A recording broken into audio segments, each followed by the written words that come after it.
Be working more with Trinidad and Tobago as the government here also seeks to pursue digitization as a way of expanding efficiency and economic growth. So we look forward to hearing more and, in fact, doing more in that regard. There's a lot that I could speak about, but when Prime Minister is here, I keep things quite narrow because then my job becomes more about introducing him, although he doesn't really merit very much discussion at this point in time. But it does, I think he's worth a good introduction. What do you think? Yeah, I think so. I think so too. As you know, the Most Honorable Andrew Michael Holness is Jamaica's 9th Prime Minister and the first Prime Minister born after independence. And I think there's a particular beauty about him being here, historic beauty and perspective, but him being here for our 60th and being the first Prime Minister born after independence, because it signals the broadest potential that exists between our countries. And that is something I think we should celebrate. Prime Minister, this is your what consecutive term in Parliament? Fifth consecutive term as a Member of Parliament. You just celebrated a significant birthday, so I was trying to do some math. He's not celebrating his Diamond Jubilee yet, but it's a Jubilee still. But he has, of course, prior to becoming Prime Minister, made critical interventions in key portfolios of government: education, social welfare, community development, and of course, housing, in order to achieve his vision, and in fact, the vision that is largely shared of prosperity for all Jamaicans. Prime Minister has been building partnerships with the private sector, with civil society, and importantly with diaspora and international partners. On the national scene, despite our many challenges, the government has achieved some of the highest levels of employment ever since independence, the highest level of employment. And Jamaica is now experiencing the fastest economic recovery in the region. New social housing programs and the expansion of PAV has been reaching more and more of our most vulnerable. And on the international scene, of course, Jamaica is a strong advocate for small island developing states and middle-income countries, and Prime Minister's view is widely respected and sought after on matters such as reforming the international financial architecture to better support development of small countries such as ours, financing for social and economic development, and certainly not least climate change, resilience, and building back better from the pandemic. I'm certain that these are just some of the areas on which Prime Minister will touch before he opens the floor for questions from you all. I want you all to just join me in warmly welcoming once more Prime Minister of the Most Honourable.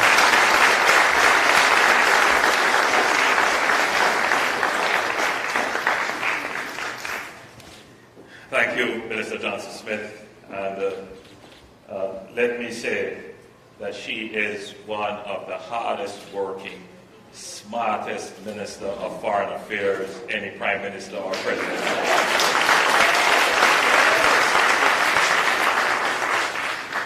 And I did overhear the purser on the flight on which we came recommend that I keep your High Commissioner in place because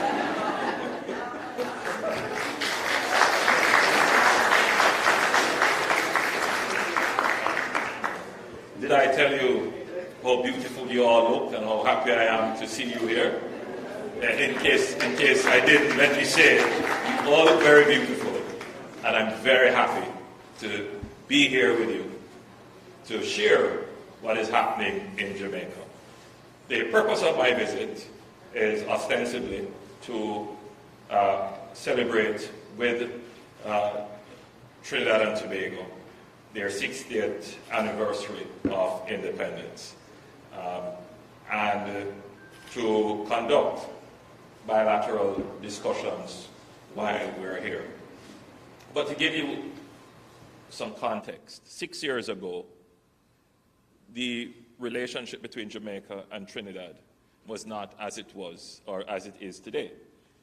When we came in, there were issues with persons being turned back at the airport issues with immigration, issues with trade, many difficult and thorny diplomatic relations, trade relations, and consular and immigration issues. And I saw Prime Minister Rowley at an event, my recollection, it was a summit of the Caribbean, I believe it was, in Cuba. And I extended to him an invitation to come to Jamaica. My thinking was that it would be good for the people of Jamaica to actually have an opportunity to interact with the Prime Minister of Trinidad and Tobago, and for the Prime Minister of Trinidad and Tobago to get a sense of what his brothers and sisters were thinking in Jamaica. And he accepted, which shows you the measure of the man, immediately without second guessing, and he came to Jamaica. It was also strategically important because at the time there was mobilization for a boycott of Trinidadian goods, and you may recall this. Now, what we discovered in having the dialogue is that many of the issues that the average person would deal with, citizen dealing with institutions, sometimes have nothing to do with current policy or leadership. Sometimes institutions work off what you could describe as legacy instructions. So they're carrying, administrative directives from an era past, and they have not been remissioned. And sometimes there are persons taking executive decisions who have no bearing or reference to a political direction. These things oftentimes happen. When Prime Minister Rowley visited Jamaica, I believe he was pleasantly surprised. The private sector put on a lovely event for him, and it was a discovery, a rediscovery of friends. Because ultimately, that's who we are as Caribbean people. We are, above all else, we have separate nationalities, separate countries, but we're friends. We share a common history. We have a common experience. The commonalities between us are far more than the differences. And once we are able to see past that, a whole entire vista of opportunities open up. And from that meeting in Jamaica, clearly it was revealed what the true potential of the relationship could be if we pursued a more enlightened path. And as a result of that, upon his return to Trinidad and a subsequent visit that I paid, we started that process of, I use the term, reimagining the relationship. And in terms of the immigration issues, certainly relative to what it was, those would have subsided significantly. And the facilitation and ease of trade has improved. I'm not here saying everything is perfect. It is still a work in progress. Hence my visit here officially to continue to build that relationship. So certainly at the leadership level, there is a significant building of trust and establishing direction, and that filters through the institutions of both countries, which would ensure that the experience that you have as citizens of Jamaica or citizens of Trinidad interfacing with the bureaucracy in either country would be a much more seamless and much more pleasing interaction. Now, having said that, I do know that there remain challenges in the relationship, and I know they will come out in questions. Some questions I will not be able to answer, not because I don't have the answer, but because I still have to respect diplomacy and moment. So there are some questions that, if you want to ask, certainly, but then I would beg a pass on them, because I'm still having to treat with them within the context of the new relationship that we are building.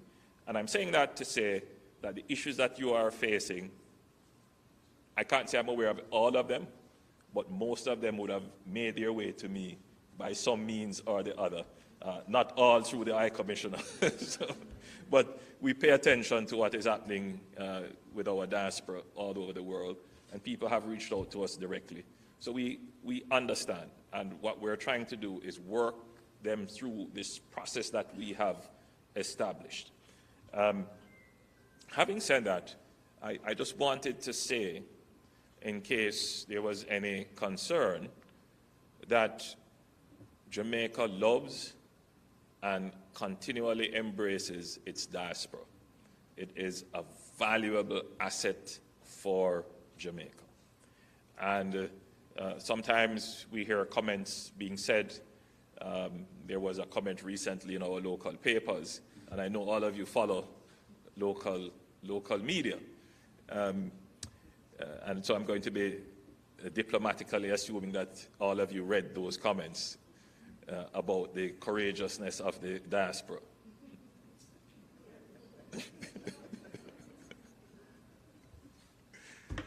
So, to be clear, we love and respect and embrace our diaspora. But let me say this about Jamaica. We recently celebrated our Emancipation Day activities in Jamaica and our independence. And in preparing to give a message to the nation, I usually do my research, brief myself, and then I have to put myself in a mood to write the message to the nation. And so I was doing my research on Jamaica. And at the time of emancipation, 1834, and then that period of apprenticeship in 1838, the mainstay of our economy was sugar. We had essentially an agrarian economy.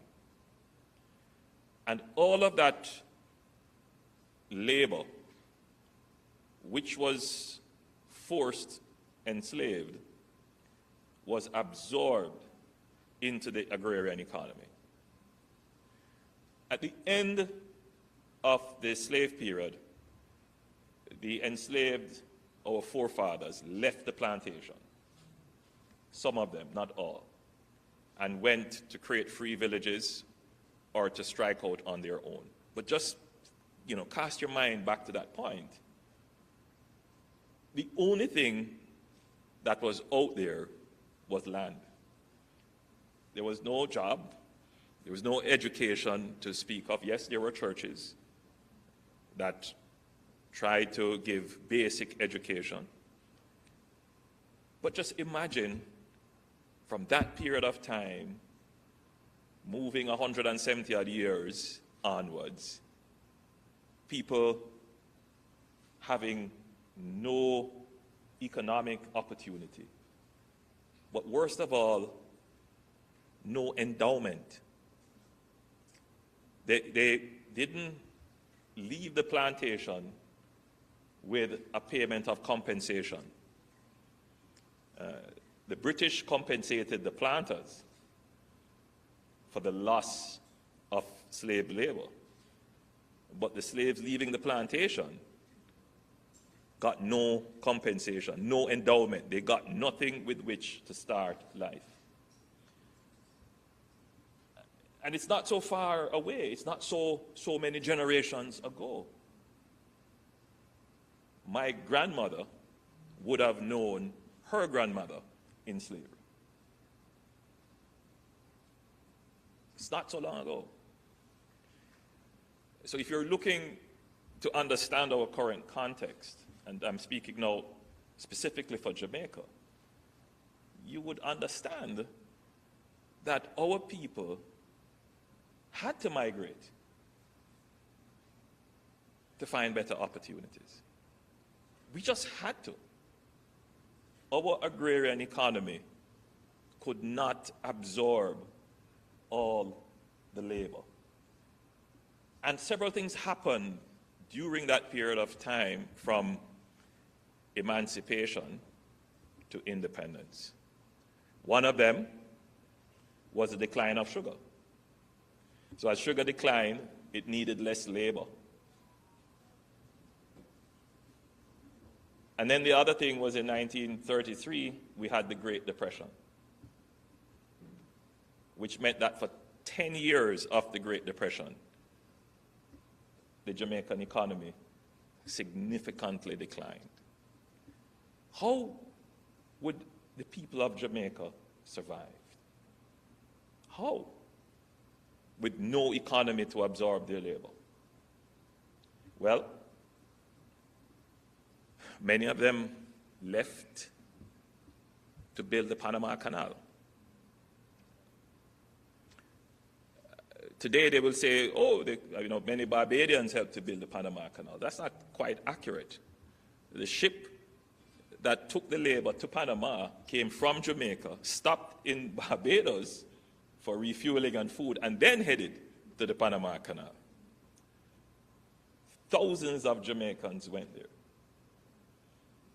Thousands of Jamaicans migrated to the United States when they were going through their boom after the recession in building New York and Boston and all these other places. And then after World War II, again, another major set of Jamaicans migrated. Remind me, Minister, the name of that process, the ship, the Windrush generation. Seen a moment.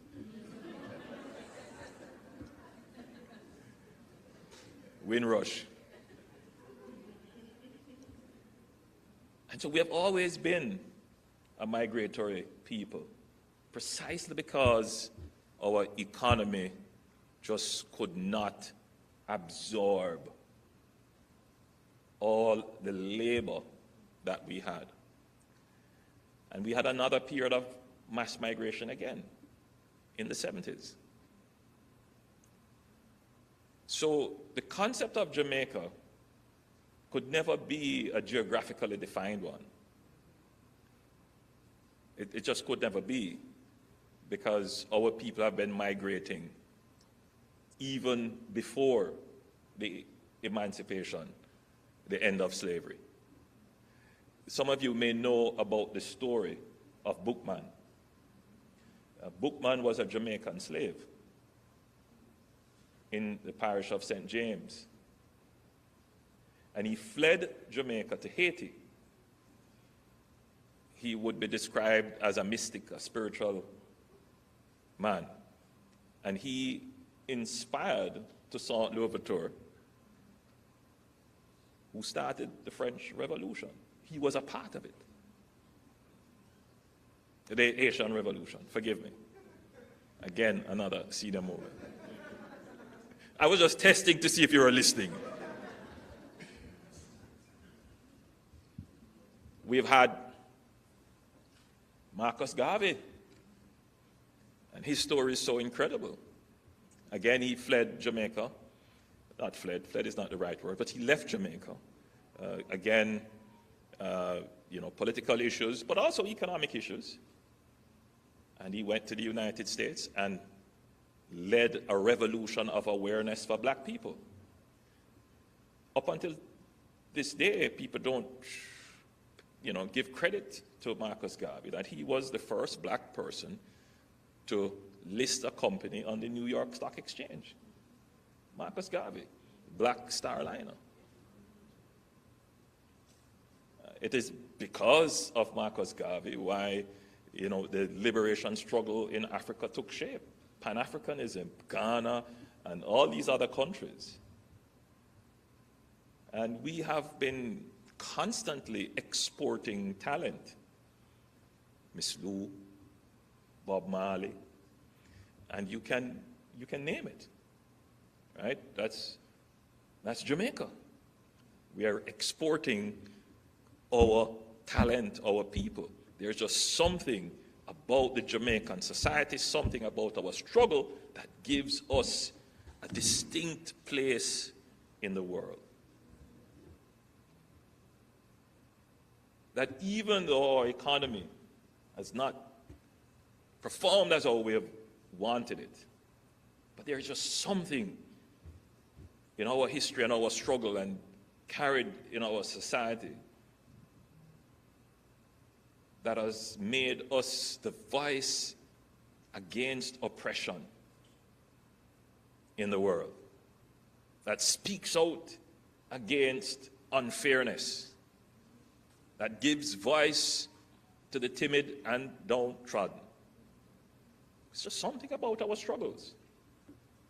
So when the Namibians were struggling against their independence, or the Rhodesians, they were all singing the poetry of Bob Marley.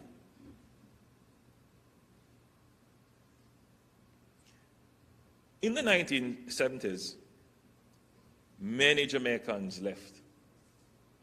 In fact, you could say that a significant number of our middle class left.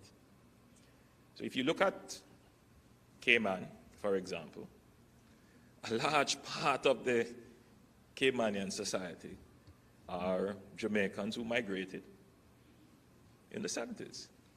If you look at Miami, there is a significant diaspora.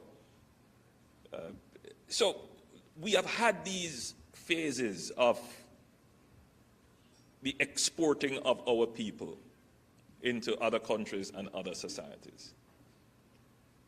So it is not by accident that we have a diaspora that is as large as the number of Jamaicans living on the island. It's not by accident. It is a process that has been going on for, more than 100 years. And there are no other countries within this region that can claim the diaspora, except for Haiti and the Dominican Republic and Cuba, which are different circumstances. But for the English-speaking Caribbean, Jamaica has a diaspora in Colombia. If you go to San Andres, you cannot tell that you're not in Jamaica. They may not claim Jamaican paternity, but clearly Jamaicans went there. If you are along the coast of Costa Rica, there's another place, the city, Limon.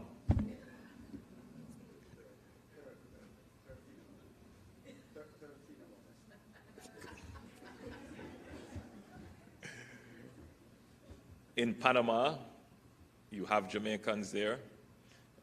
On the coastal areas of Honduras and Nicaragua, there's a Jamaican diaspora there. Not to mention North America and all over Europe.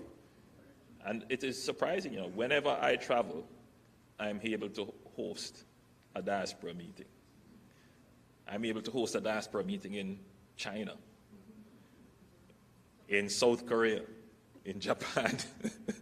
Amazing, because Jamaicans are all over in significant numbers to impact the societies in which they are. And that is valuable. It's valuable not just for the remittances. It's very important. I'll speak about that, in a few minutes. But it is valuable for the paradiplomacy, which it creates, the brand that it creates, the presence that it creates, the positions of influence that you occupy, the proximity to power that you hold, and the export of the culture that you all do. It's very important for us. It gives Jamaica access and presence and visibility. Now, in the same way, when Jamaicans go overseas and do badly and create problems, the reverse is the case. But the truth is, far more Jamaicans build the brand positively than those who destroy.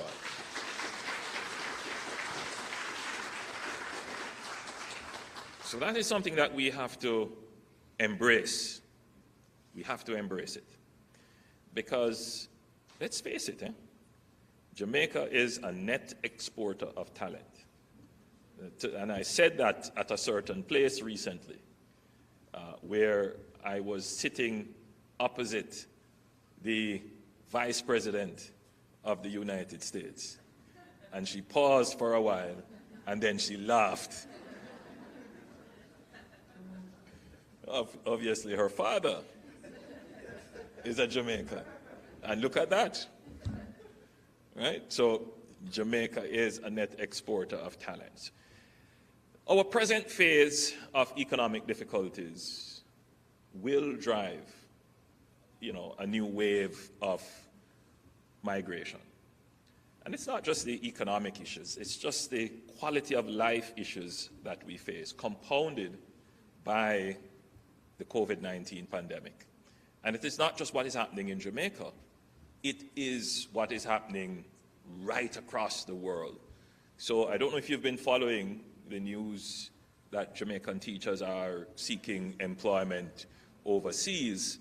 It's not that anything has changed, within the Jamaican landscape. It is more so that there has been significant changes in the labor market in the United States and other European countries, and they are now seeking Jamaican teachers. Of course, we have been having a problem with our nurses being pulled overseas. Now we're seeing it with our teachers. As I've said, locally in Jamaica, we could never seek to prevent people from migrating, people from taking advantage of the opportunities that they have. What we have to do as the government of Jamaica is to ensure that we are continuously improving the quality of life so that people have an option to stay in Jamaica. Now, let me say this to you. A month ago, we reported a statistic that our unemployment rate is 6%. 6% is the lowest unemployment in the history of independent Jamaica. The lowest. I believe Trinidad's unemployment would be about 4.8%. Now, if our economy continues to grow and our policies, our fiscal policies continue to bear fruit, we will have an unemployment rate equivalent to Trinidad or less. As we approach full employment, you're going to find migration slowing down.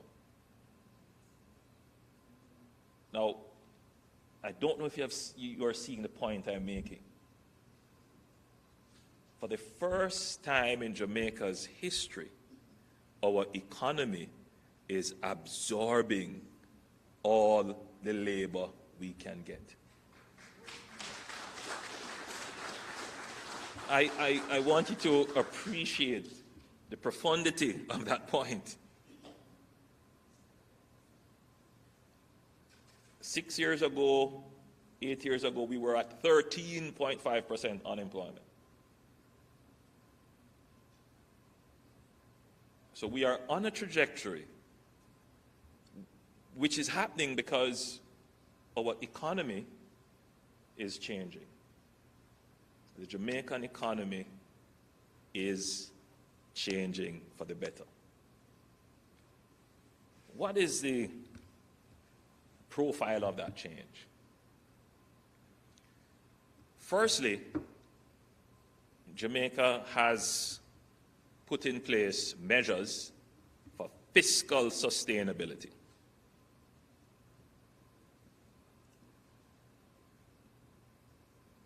No clap, but that's fine, that's fine. No, deliberately, no, that's fine. Deliberately, I'm making a point. Deliberately, I'm making a point. And you will see the point that I'm making. The point is that these changes that are occurring are happening imperceptibly to the general public, to the general populace. They're not going to immediately appreciate these changes as beneficial to them, right? Because the effects of these changes take, years, a decade for you to see it. But without these changes, you will never get the improvement in quality of life.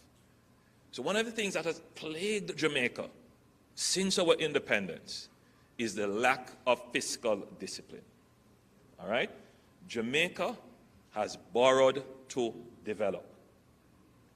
A part of the borrowing is an appetite for borrowing without paying attention to the means of generating the income. So we have had that problem. Another part of our borrowing is because we live in a pathway of natural disasters and exogenous shocks. So we have had natural disasters that have upended our economic pathway for which we have to borrow to recover.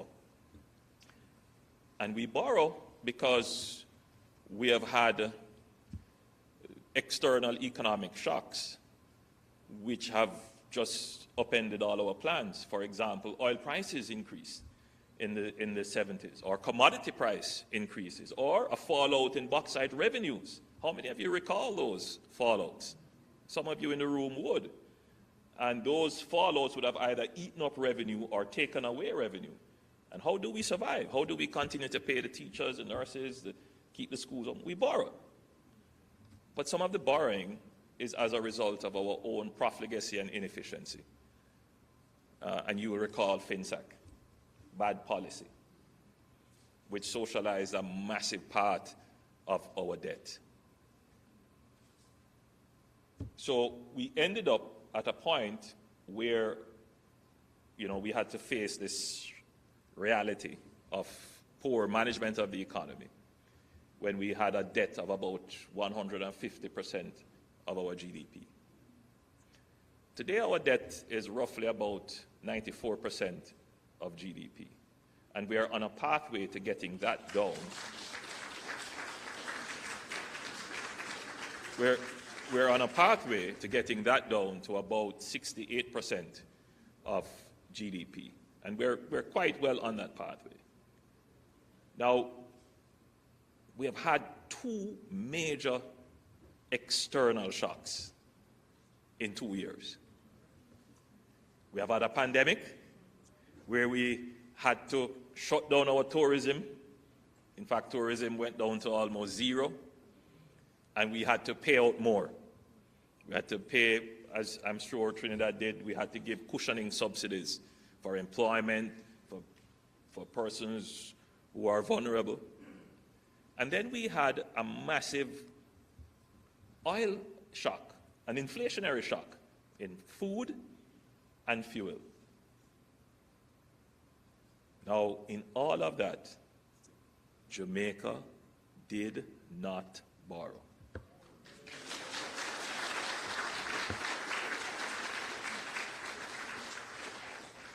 We increased our spending limits, but we had enough buffers in our budget that we did not need to increase our debt. And I would ask anyone to tell me, when did we ever do that in response to a shock? I'm sure maybe some part in our history, but I can't remember any in recent time. So the economy has changed, and it's major. But it hasn't changed to the point where wages have adjusted and everybody's earning a big salary and everybody is able to buy a house and, improve infrastructure and quality of life is improving, that you don't feel frustrated with the current state of things to the point where you don't need to migrate or you don't want to migrate. We're not at that point as yet, but if we continue on this point of economic development, we will reach the milestone where our economy is able to deliver the quality of life and standard of living for all its citizens. And that's the objective that I have, that's the objective of the government, and I continue to work as hard as I can to bring us to that point. When we reach that point, it would be a major milestone in our history, from emancipation to independence.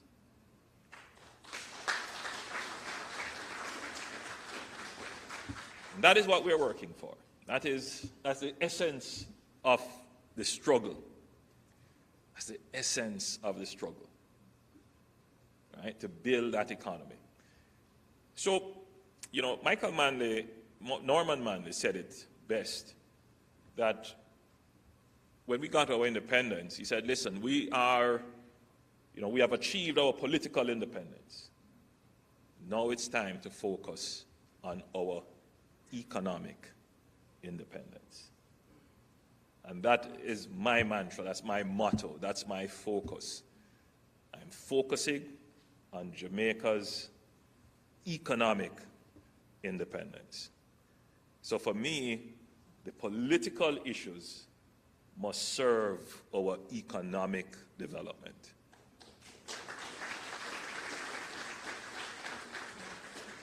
So, I don't believe in the exercise of political power for political power's sake.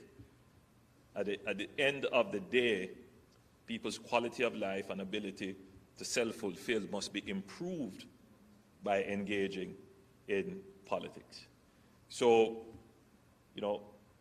my visit to Trinidad, of course, it has a political element to it. It does improve regional integration. It does make CARICOM stronger, and it may look good politically. But at the end of the day, it's about the economy getting stronger. It's about Jamaica and Trinidad getting stronger economically. So both our countries can do better. And we need our leaders to be thinking more like that.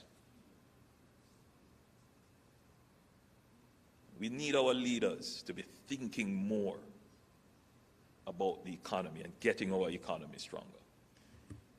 So I hope I've given you a kind of overview as to the pathway of Jamaica. You're not going to see that expressed in media, on social media, or the columnists, because the truth be told, they don't see it either.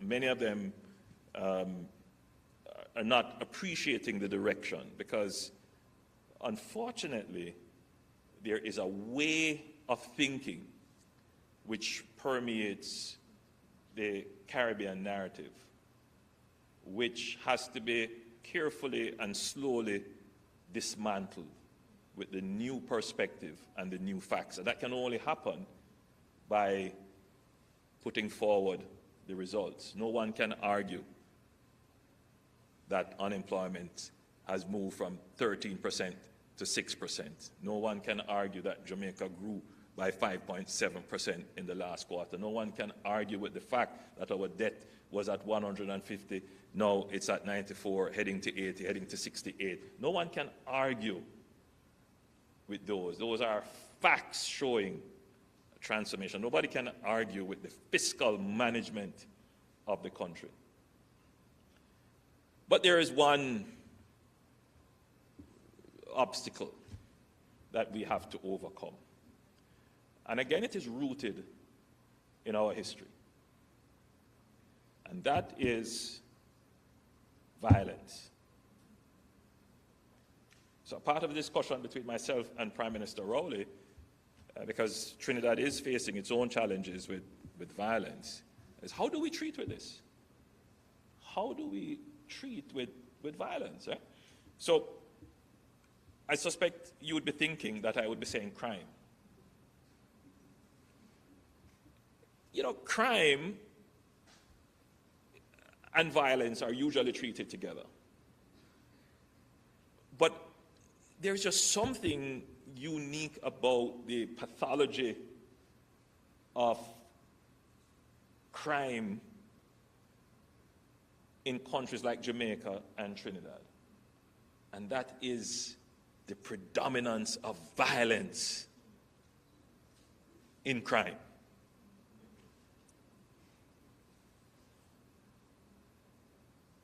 We have to therefore, look at our societies and figure out why is it that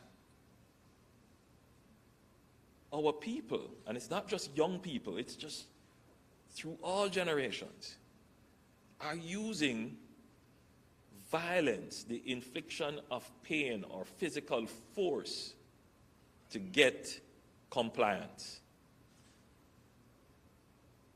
Or the infliction of pain or physical force to resolve conflict. Or the infliction of pain or physical force to establish love.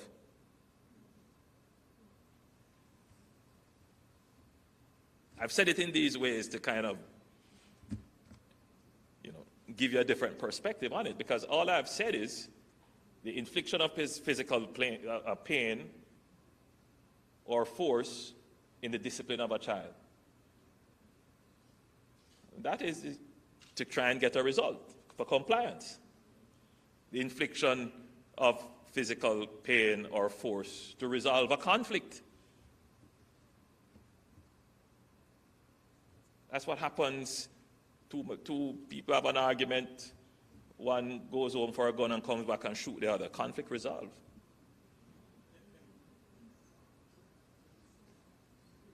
Or intimate partner violence. It's an intimate matter, an affair of the heart. Someone is upset, crime of passion. And why is it that we're using violence so often?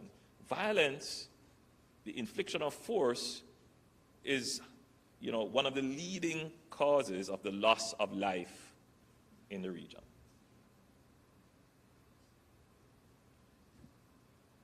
In Jamaica,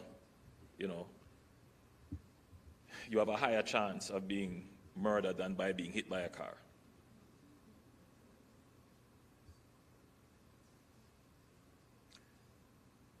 This did not happen overnight. I mean, it's been a creeping thing, but we haven't dealt with it from an epidemiological point of view. We haven't treated it in the way that it needs to be treated, which is it is a public health crisis. And Prime Minister Rowley has taken the same view here as well, that it needs attention from a public health point of view. So we do have strategies to deal with violence. We are improving our national security capabilities, improving the police, and so forth. And again, those will take time. But the element which we have not really addressed is this use of violence. So we have put in place a National Commission for the Prevention of Violence. And that commission is doing several things, one of which is to examine all the disparate programs that we have on violence prevention, to bring them together in a cohesive and coordinated way. And secondly, to give us a new direction, a new perspective, new strategies on how to treat with violence. It will mean that we're going to have to spend more resources on social work, on the psychiatrists and the psychologists, particularly for young people. It means that we have to move one step further from treating with the perpetrator of crime and violence to also paying attention to the trauma of victims. And that might mean a whole new set of legislation, a whole new set of resources. The truth is that our society has become very harsh, very uncaring. In some instances, we would say, crass behavior has just taken over. And we have to address it. this generation can't just pass it on to the next because it's only going to get worse. We have to draw a line in the sand, and we have to put in place the programs to address it. So this is now my other focus of attention, treating with violence, to change, the aggressive and brutal nature that is taking over, behavior of some of our people. It is not going to be an overnight endeavor. It's going to take some time, but it has to start now. And a part of the discussion with myself and Prime Minister Rowley, because there are similarities and commonalities, is that we will collaborate on the efforts that we are making, certainly in terms of the sharing of research, the organization of resources, and the development of programs to ensure that we get a strong position on treating with this whole business of violence. But I would like to close my presentation to you, and thank you for being such a patient audience, in saying to you that we are also focusing on improving the conditions of housing in Jamaica. We have committed to build 70,000 new houses. The plan is laid out as to how that is going to be done, and we are executing.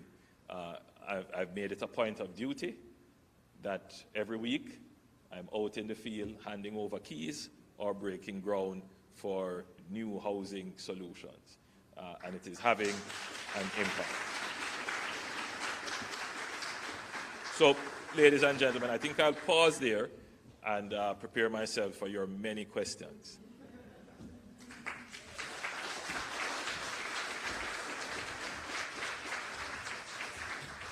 One more time. Big applause.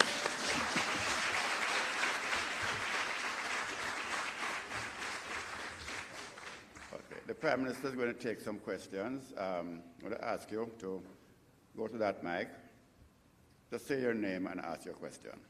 And the Prime Minister will remain seated and the microphone will be moved across. Gentlemen? Stay here? You want to stay here? Okay, all right. Okay, thank you. All right. And then you afterwards. Good evening to the Honorable Prime Minister. I will say... Yes.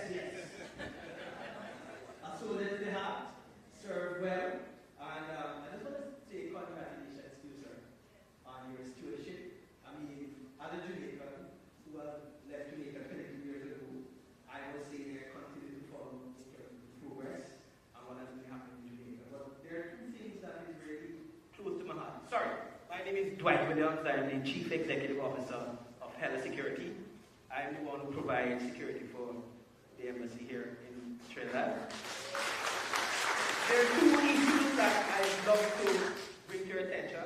It might come in the form of a question or a statement, but when I look at what is going on with the migration issue in Jamaica, I'm saying to myself, have you ever thought about re-engineering that process? Because there are a lot of us from the diaspora who would have left Jamaica and would have done well for ourselves, who are looking to return to Jamaica. Why not try to make us, some of us, to come back? Because we have a lot to bring back. We came here. We have enjoyed Trinidad. I will say back to Trinidad and Tobago because most of what I have now, I got here. So why not give us an opportunity, sir, to come back home? Because that's where our heart is. That is where we belong. We want to come back home. So let's do the re-engineering and create a protocol for us to come back and then to give back to Jamaica. Because that is one of the things I've been clamoring for the last 10 years or so. The last ambassador, he and I went to college together. And I pitched it to him once, but he never got around to establishing it. But we want to give back to our country. Yes, we are proud Jamaicans, and everywhere we go, we like to expand. The next thing, crime. That has been the biggest issue that has affected your Prime Ministership. We have so many professionals like myself. I'm a security practitioner. I have studied at the highest level with degrees and all of that. And I, sir, would like to give you an opportunity. There are so many of us here who want to come and create that change in Jamaica where crime is concerned. Because I remember when I was doing my first degree, my lecturer in psychology said, what you perceive is what you believe. What we need to do, Honorable Prime Minister, we need to change the perception and the mindset of Jamaicans. Because when I look at myself, poor fellow from Duncan's Trelawney, mother alone, and I made it. I came here, I mean, those who know me know that, I reached somewhere. We need now to send that message back to those in Jamaica that, hey, you don't need to take up a gun. Crime is not the answer, because we know criminality have a very short shelf life. You can think of all the dons. I mean, I have met some of the worst in my time in the JDF. They have a short shelf life. That is the message we now need to take back to Jamaica. We need now to create that avenue where we now look at successful people in Trinidad and Tobago and all over, and start to send that message to the ones who are up and coming and say, listen, there is other options other than a gun. And that is what we probably need to do. Now to start to send that message to let them understand, listen, you don't have to go into crime, you don't have to go into criminality. You want to drive a Lexus, you don't have to go and rob somebody. You want to drive a Mercedes, you don't have to go and kill somebody. Hard work and perseverance, that's all we need. Thank you very much.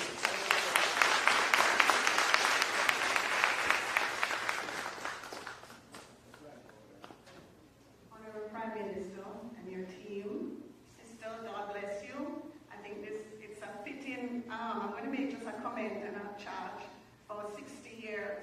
So fellow citizens of Jamaica, happy 60 years. Citizens of Trinidad and Tobago, happy 60 years. We need to work on something together. This is a fitting place in which to have this discussion in school. So the school is special to me. My second child came here for approximately 2 years. And as a little bastard, I took her home to Jamaica to get some Jamaica too. But she had 2 good years here.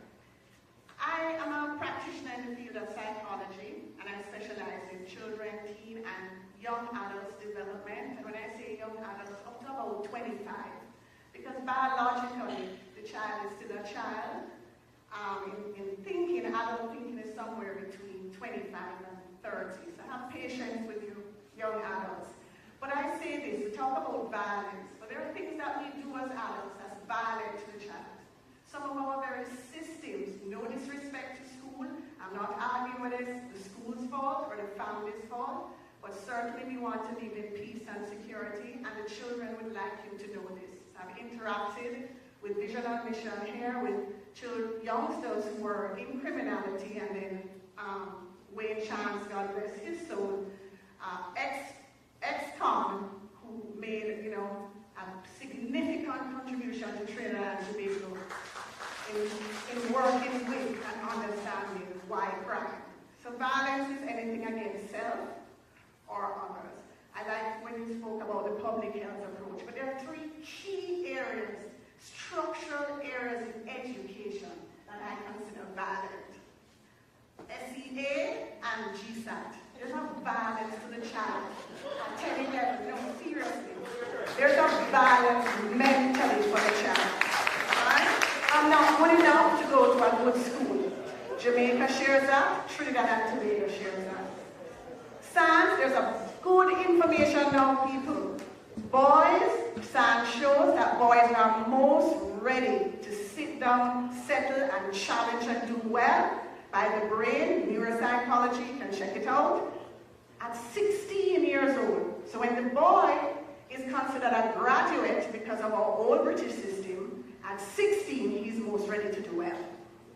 And girls and boys can do well from birth to 25. And I spoke to some prisoners in Aruca's prison, and the men there were pardoned from death row, about 20 of them. And I was there to tell them about how boys are really smart and what the brain has to say about young boys. And they asked me this: could you go back to our communities and could you tell our women? So I'm standing here to represent ex-cons from Aruca's prison, all the young people I've spoken to, and it has touched every child. The rich child who always heard you're rich, that's why you don't want to do well. The middle class child, the poor child, even worse.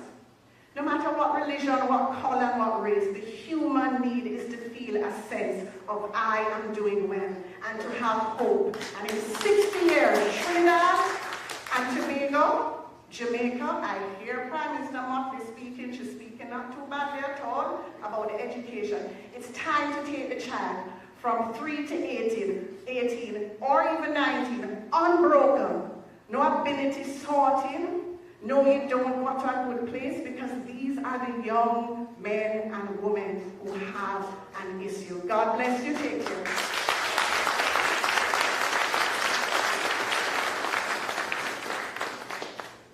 Good evening, everyone. My name is Tawarna Nelson. I always wanted to do this. Just give me a second. Sir. Sir, we went to the same high school. So,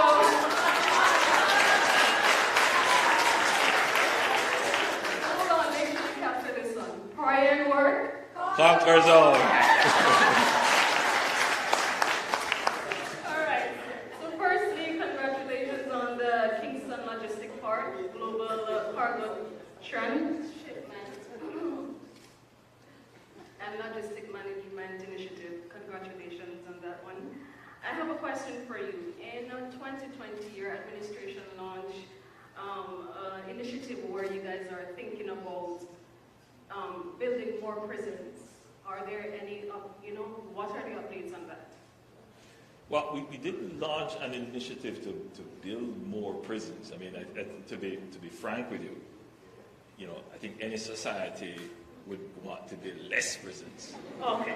But we do need to upgrade our prisons. So we are now focusing on building specialized prisons, high security prisons, Right. And we have identified land to build out a proper prison structure for Jamaica. So that is in the process of being developed, but I don't think we have announced it. So you have got me to say some things that are, but we haven't announced it yet.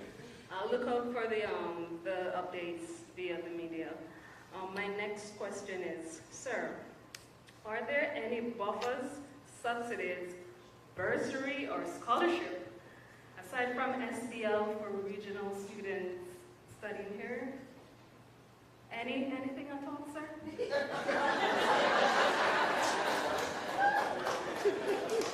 I don't want to say no. I would say not that I am aware of. There are some specific subsidies which are channeled through the University of the West Indies for specific programs, certainly for law and for veterinary studies and for others. But I'm not aware of general subsidies or scholarships. Okay. But nevertheless, there are specific scholarships that are within government, within various ministries, that if you apply for them, they are available to study anywhere in the world. So if you apply and they meet, for example, in education, there are some specific courses, and in other areas, let's say the specific courses offered here, you could qualify. Okay. Do you know any two by chance? Any? No, I wouldn't be aware of, because they're dispersed all over. So. But I do take note of your interest in a scholarship. Yeah, my name is Tawarna Nelson.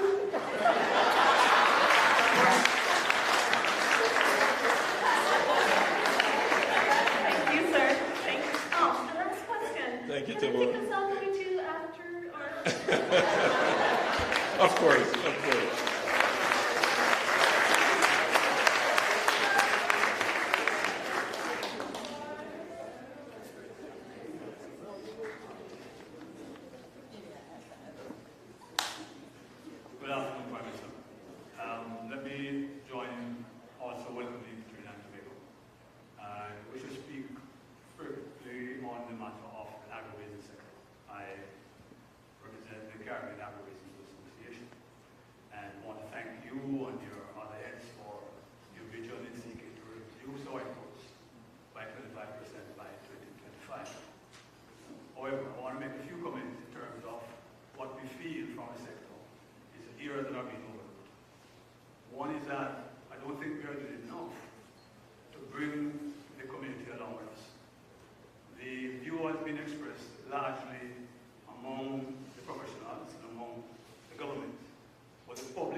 some promotional program that would get our consumers to have the same level of commitment to this video.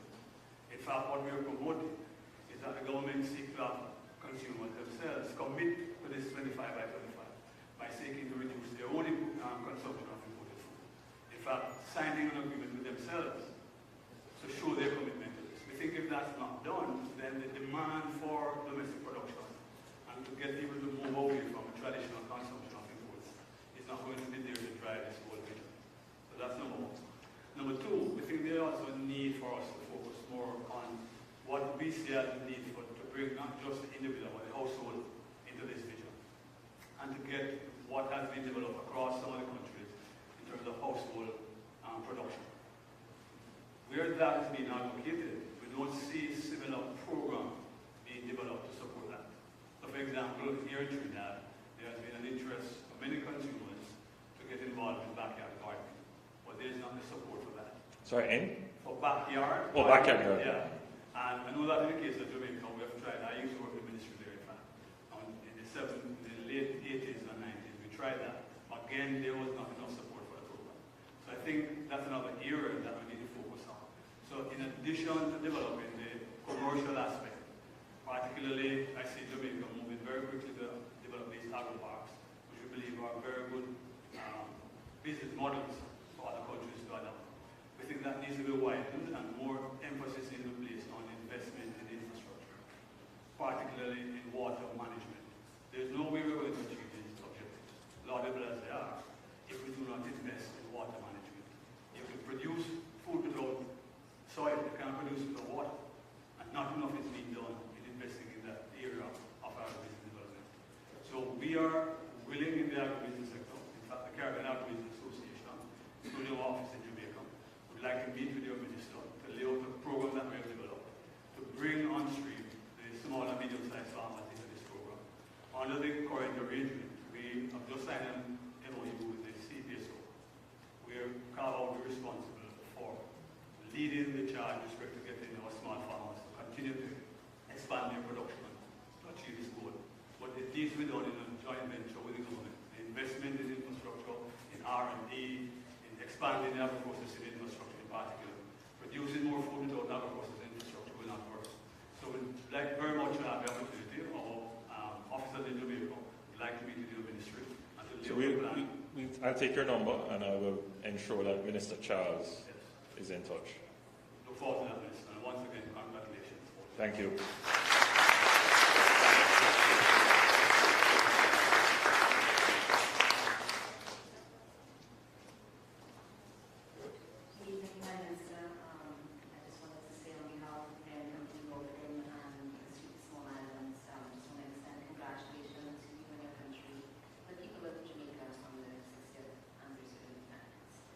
The Institute for Small Islands advises vulnerable communities at the forefront of climate change, especially small islands.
music that you yourself listen to as a child. It's interesting, it's different, and it's nice. And I also want to thank you for your communication during the pandemic. For many of us who were not able to go home, it was very terrifying, especially I have elderly parents, and I felt a sense of comfort just being able to log into the meetings and watch the communication. That gave me some sense of security in a very insecure time. So that was my comment. My second comment, related to my first, is that I really believe that our success lies in our culture. It really does, in terms of the things you speak about, the violence, the economic recovery, everything. I had the privilege of being taught when I first came to Trinidad and Tobago by the late Lloyd Best. And he gave us, we were able to go to Tapia House and be lectured by him. And he said that the Caribbean's competitive advantage is in our culture. And I thank you, Mr. Prime Minister, as a Prime Minister that has valued our culture. When I lived in France, I taught English to little children, and the first thing they said to me, when I said, I'm from Jamaica, well, I said it in French, je viens de la Jamaïque, and they're like, Jean-Paul, Jean-Paul, Jean-Paul. And I won a global essay contest in 2011, and part of the thing was to go to Japan.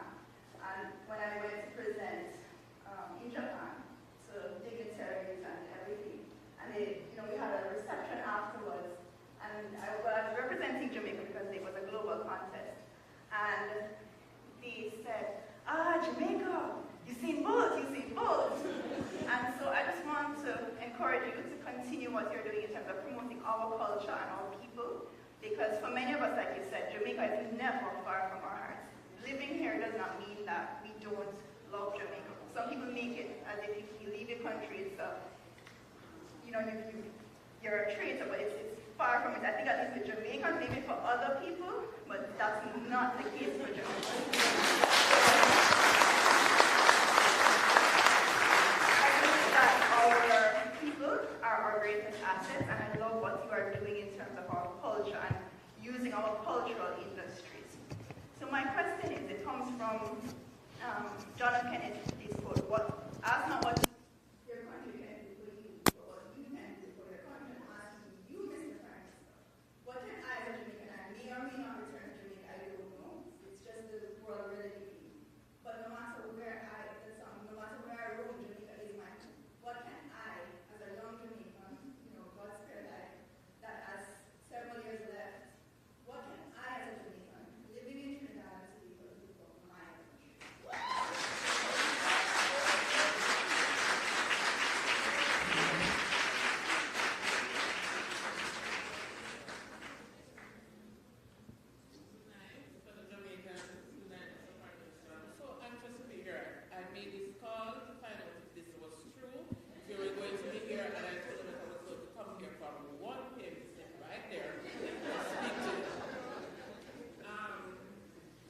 Jamaicans came tonight because they were afraid because of the immigration sector. That is one of the issues that I want to speak about. Persons like me that is going through the process, that have been waiting for 9 years, married and waiting just the 6 months, did the interviews and nothing. I have 2 kids that have student permit. The 10-year-old is unable to go to public school here because they are saying that the public school is for their nationals, and we are unable, so we have to pay for private school. My son is going to custard, so it's a bit difficult for him because I can't work and I have to depend on my husband. Well, when I did my first interview, they said that I would have gotten my work permit. Up to this day, I'm speaking to you, nothing. And when you do go in to ask them about it, you're shunned.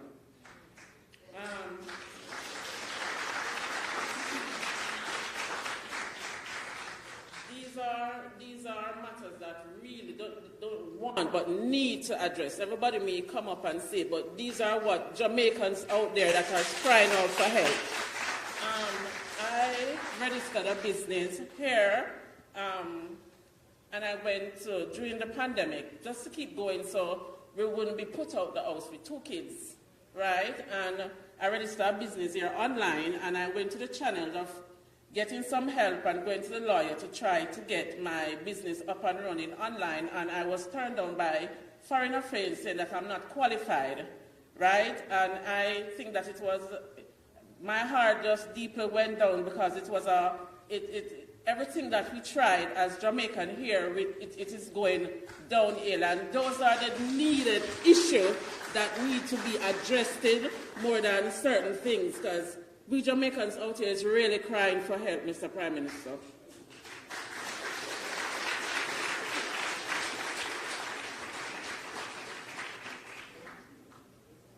Good night, everyone.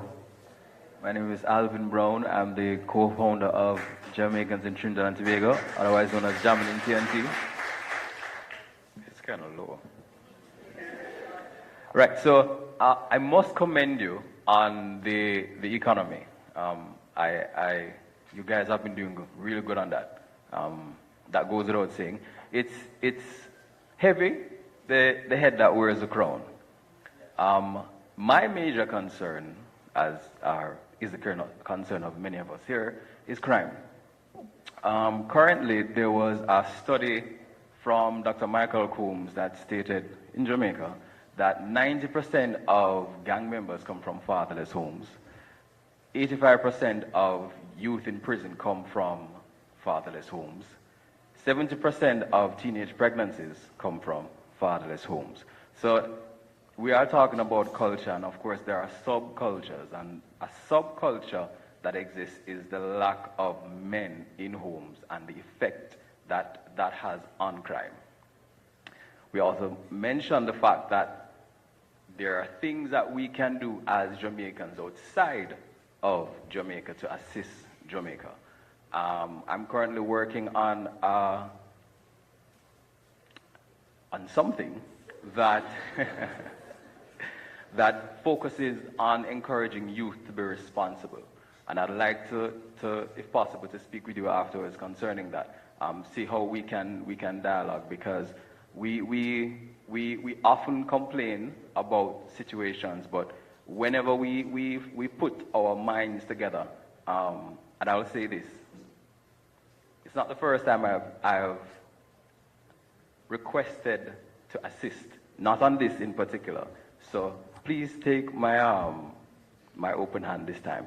And the next thing related to crime, the crime bill that I've heard we have been looking at, the new laws concerning, well, the new laws to affect crime. What is the process? What is happening concerning that, and when can we see changes to that? Because I'm aware of the fact that we have to put new things in place for things like importation of illegal guns. So I haven't heard anything new about that, and I'm eagerly watching certain trials as well. Don't need to call them up. So, and another thing is witness protection. There's I don't think I can necessarily go into this one because it's kind of an ongoing trial, but there is concern that witnesses of crime and persons who have been in gangs, if they give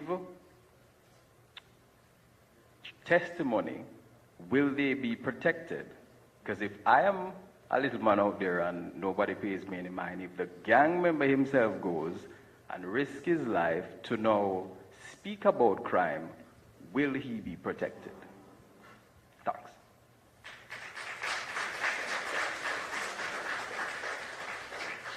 Hi, good night, everyone. Well, this is a weird moment for me because I do like being in front of mic. I'm usually behind phone or behind organizing stuff. Mr. Williams can testify of that. My passion is literally foreign affairs, and you can test that, sir. To the point where literally I've been shadowing almost every ambassador who came, from Ms. Saunders to Mr. Prendergast, to you, sir, right? Minister, I think I messaged you sometime right after the election, and I reached out to Matthew as well, Samuda, when you won the election, and I said, okay, yes, let's organize stuff for Brand Jamaica to be on TV6, right? That was done. I got excited again when the Global Jamaica Diaspora Youth Council was launched. I said, yes, here's opportunity. Conference this year went well. I said, yes, okay, cool. Then they say, okay, you have to foot your own bill to Jamaica. Everybody know going to Jamaica from Trinidad is very expensive, right? So I was like, Lord Jesus. So then, well, yes, I actually love the virtual thing. It was very interactive, the sessions and the booths and exhibitors. Yeah, man, props for that. Excellent job.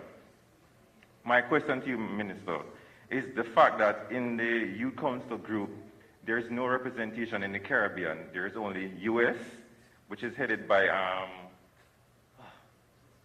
Mullins. Yes. And you have in UK, Tanisha. Oh, yeah, well, there's a new, let me tell you, well, I can't remember the new person now. But yes. But there's no Caribbean representation. And the fact that there's so many Jamaicans within the Caribbean, and there needs to be representation on a national or on a diaspora level, not just because US, UK, Canada are large countries. There needs to be significant representation for the Caribbean diaspora here, not just in Trinidad, but the entire Caribbean. That's my view.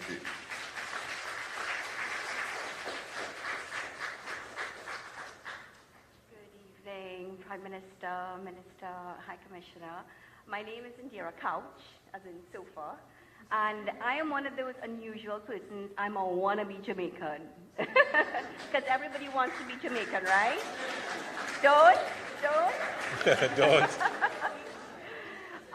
Yeah, in fact, when my husband and I got married in Jamaica, he asked me where I wanted to live. I said, I'm choosing Jamaica.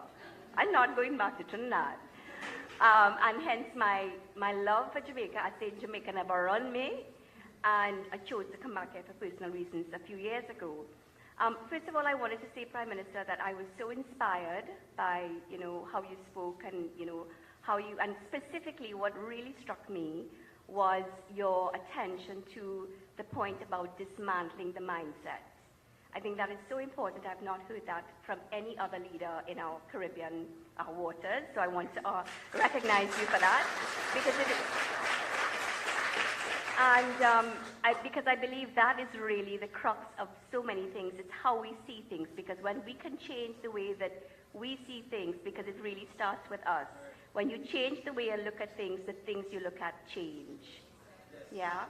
And with that in mind, I would also just like to summarize a number of things that others have raised.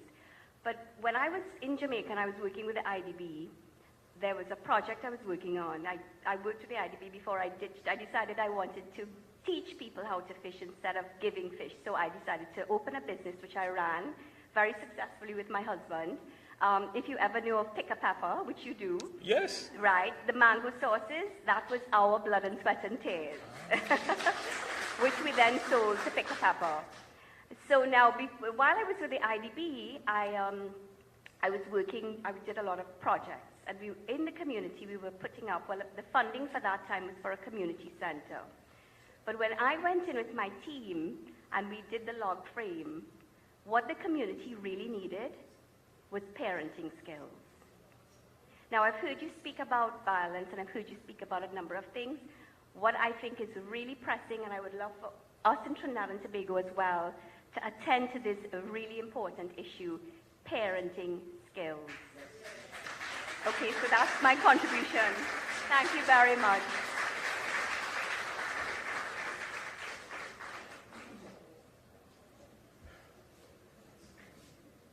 Okay, so good night, Prime Minister.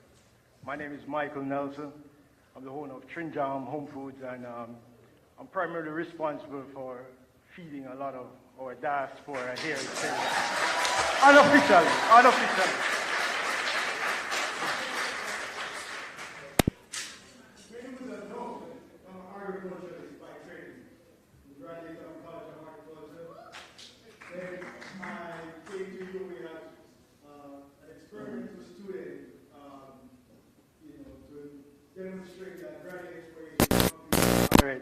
in 2 years, and we're successful. And that was in 1987 to 89. And since then, all students from COA have been able to come to Trinidad and complete their bachelorate in 2 years. By the way, I am a colleague and a friend of the chairman of your party, Bobby Montague. Well, he also went to COA. COA, yes. So, as I said, I'm an agriculturalist by training, and that's first. I got a little bit concerned last week when the expo was being held in Trinidad, and for a while I did not see the contingency from Jamaica, and I got real concerned. I started to call up my colleagues in Jamaica and ask what was going on. Why isn't Jamaica being represented? Well, lo and behold, after speaking to Patrick Maitland and a couple of them, we got the news release, and then we spoke to our High Commission too, and he was able to inform me that yes, we had a representative. The Minister of Agriculture was here, and I felt real good after that.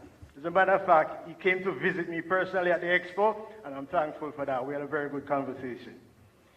So in my, outside of doing agriculture now, well, first, that was my first point. I was concerned about that, but of course that was concerned. If there's anything more that you can tell us, Mr. Prime Minister, about what are we doing in terms of this regional food security drive as regards to the 2025, whatever you can tell us tonight, I really appreciate it. Also, secondly, in regards to agriculture, I am concerned about whether we are actually preserving our best lands in Jamaica to continue agriculture while we are aggressively going after the pet project of housing. And housing is important, we need housing, but I would like to be assured that some of our best lands are being kept for agriculture. Food security is very important. And last but not least, I want to give a little plug for CSME. I came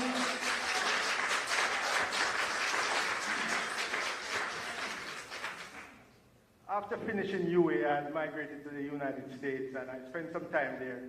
Then I wanted to come back to the Caribbean, and you know, Trinidad was a part of the Caribbean. There were good opportunities here. So I came here, and through the rights of establishment, through the CSME, I set up here, and I started to do business.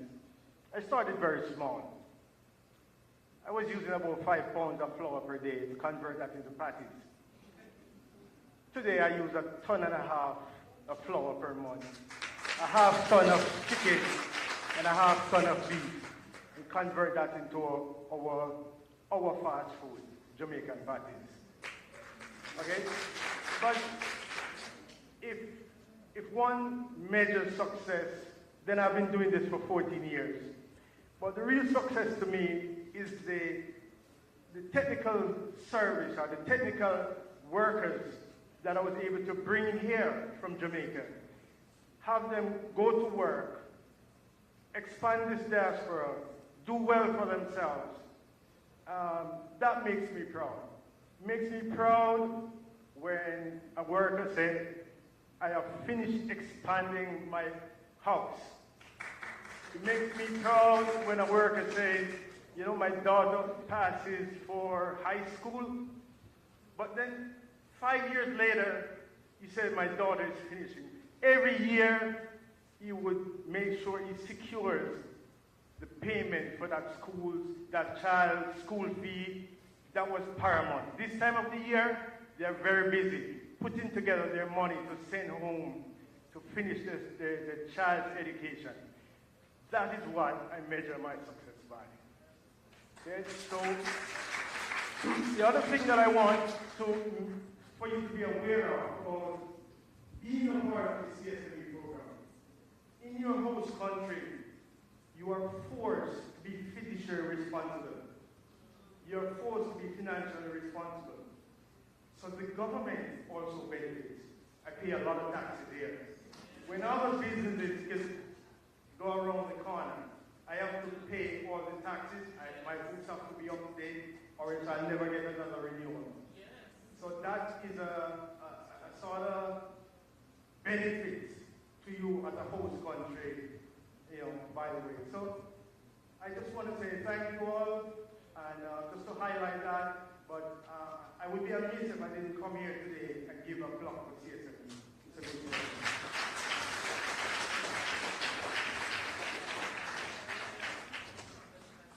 Hi, good evening, fellow Jamaicans. My name is Jomones. It is a pleasure to be here to speak to you this evening. I too have benefited, as most of us, from CSME, and I am very thankful for that. I am Dr. Deandra Romaine, and I am a medical doctor, and I am the co-owner of Roman Medical Services. And we specialize in digital software, medical software, and I noticed that the Ministry of Health is going to embark on the Health Information Management System. And I just want to know where we are in the project, because I know that we haven't really implemented it as yet, right? I would have left in about 2018. I used to work with Sarah, and I have been in dialogue with a lot of doctors there, but I haven't seen any updates regarding that. So I just want to know where we are, and if by chance, have we given thought to the ability to reduce public debt and accountability through direct measurement of key healthcare performance metrics?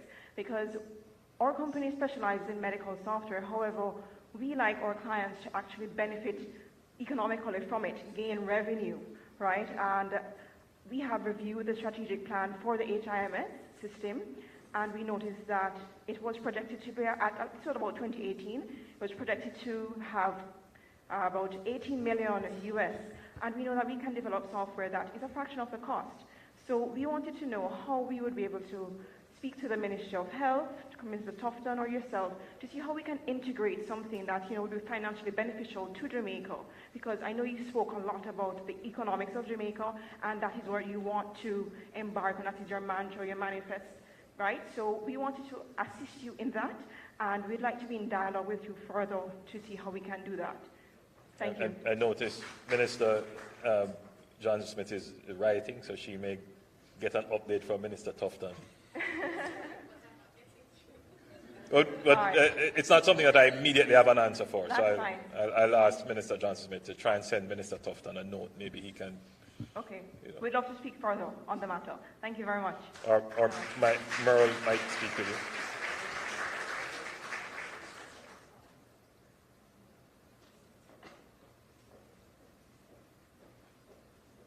Prime Minister Holness, Minister Johnson Smith, Your Excellency. Good evening, everyone. All right, Mr. Prime Minister, I'm Adrian Palmer, physiotherapist by profession, and I am also here to speak to the issue on health in terms of locally and also back home. So let me start locally here. We have a lot of Jamaicans here, some on CSME, some might have work permits. There's a policy here in Trinidad and Tobago where healthcare, especially by the public system, is mostly extended to nationals. And as locals, we could gain healthcare like for emergency, just for stabilization, or for things like maternal care, immunizations, and that's it. So we have a lot of persons here. Some might not be successful to have a big business or, or have a quote-unquote proper job. And when they become ill and they need healthcare, they don't have insurance. Medical care in Trinidad is not cheap, to be honest. They cannot receive the care. And some persons would have come here to work, so that they could send back money home to feed their families and so on. When they become ill, some have to find their way back home because they cannot access healthcare here. I am happy that you're having the conversations with Prime Minister Keith Rowley. As you discuss these issues, it's important. I know it's their policy and their country, but we have persons here, we're paying health charge, we're paying all our taxes, and I think we should benefit from the full extent of the health system here because we're living here. It can't be that we're sick and we have to be worried now how to find our way to Jamaica to receive health care. So this is something I'd want you to advocate on our behalf for.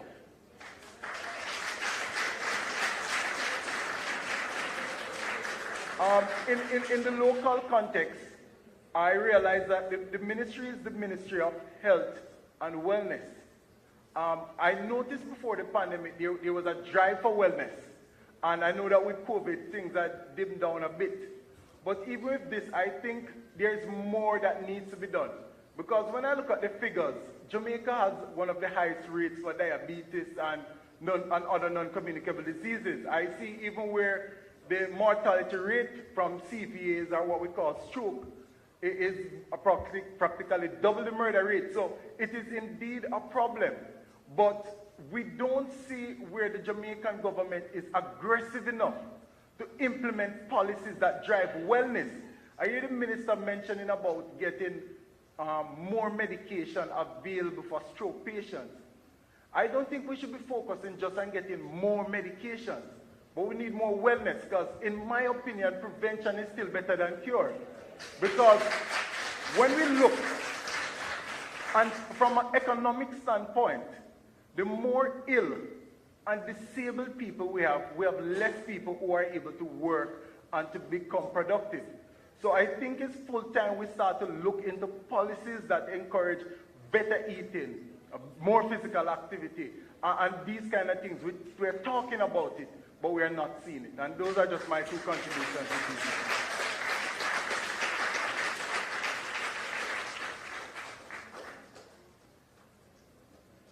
Hi, Mr. Prime Minister. This is my wife, Michelle, and I. We are welcoming you to Trinidad and Tobago. Anyway, good night. Well, he beat me to it because actually he wasn't coming up and he was too nervous, and then I come on. But good night, Prime Minister and Ministers. I'm pretty anxious and nervous, but I just say I'm glad to be here. We are all glad to be here. My sister Alison is here as well.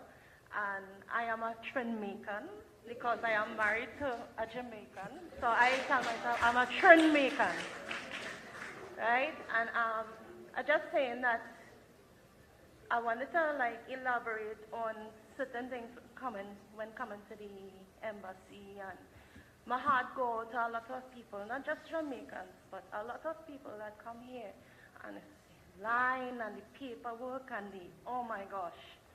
And it really hurt my heart because when I went to Jamaica and I spent 4 months in Jamaica, a matter of fact, it's like they wanted to give me a passport right in the airport. So I was like, man, why do they make it so hard here? So I don't know, it's like you can, well, you and Mr. Keith Rowley come together and only can really try and make something, because I find as Caribbean island, we shouldn't really have that unity, and we shouldn't have this set of red tape. We don't have to go through all that through America and other places. It shouldn't be like that when coming to the Caribbean islands. I'm going to elaborate on this. The next thing I would really like to talk about is when coming to crime. Crime is something that we really can't really control, and we can't really put policemen at each door when coming to domestic violence or such as anything else. And sometimes they say in life you could make a child, but you cannot make them mind, right? But I just wanted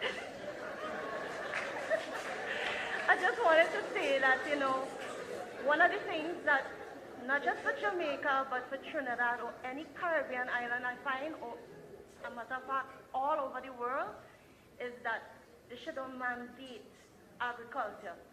Be mandated. Let it be part of something growing up. Because although it might have it in certain areas, they should mandate it. Because since I meet my husband, we do from sales to construction, and I don't know, God prepares that He put us in a place where we have to do gardening for survival. And that is one thing I admire about my husband too, because as a Jamaican, he knows to survive.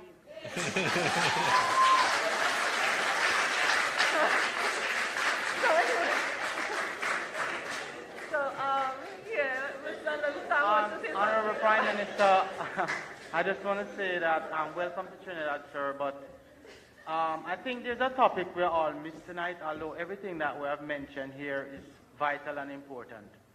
We must talk about energy, energy for the next generation. We have to talk about solar energy, wind farming. You see, this oil thing going to run out one day, you know. And we have to put ourselves here from now. And I think this is a topic the whole world should be looking into. And my message will be short tonight, but it's very, very, very necessary. Thanks, everybody. I just want to say one more thing, and please do not shoot me. But I just want to say, Prime Minister, man, is the first good-looking Prime Minister in a long time. Thank you.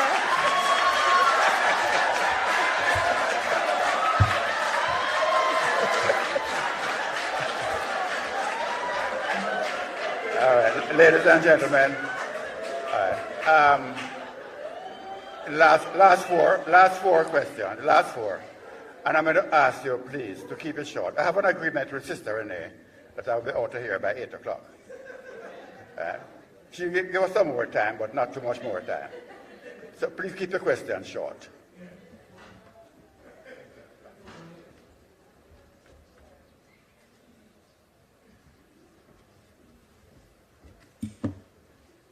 Good evening, Prime Minister Holness. Good evening, Mr. Fitz. Good evening, Commissioner Williams. My name is Norma Isaacs.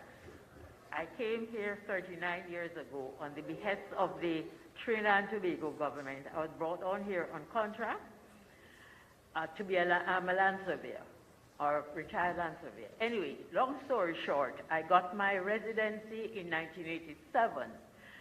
After that, I have a national ID, I have a health insurance, medical health. I presently get old age pension, NIS pension from the government of Trinidad and Tobago. Anyway, because I had a totally disabled daughter, although I had residency, I didn't pursue getting citizenship. Sorry, my head going. I didn't pursue getting citizenship, but I enjoy everything here as a citizen. I get medical, everything. I get CDAP, everything. In 2015, each year when I get my passport, they would just exchange the stamp at the airport. In 2015, when I came in, the immigration officer looked at me and said, "We're no longer doing this at the airport." And he stamped my passport. He gave me 6 months. So I had to start the process all over again. I have a friend who is an Englishman, and he had just changed his passport. Like myself, he's a resident. And so I told him about it because they were going to travel. And he came back, and they transferred the stamp at the airport, while I had to start the process all over again. Mind you, as I said, I am getting pension, I have a national ID, right? When I went in and I asked the immigration officer, why is it? Because this happened to my friend. She said, well, you know, you're Jamaicans giving us problems at the airport. The point I'm trying to make now is that there are times when we are discriminated against because we are Jamaicans, right? Because we are Jamaicans. I have had my residency from 1987 to now, right? I'm not yet a citizen. I have applied for it, and they go through the thing. You have to get letters from 3 prominent citizens. I decided, okay, I'll get a letter from the district superintendent of the Nazarene church that I attend.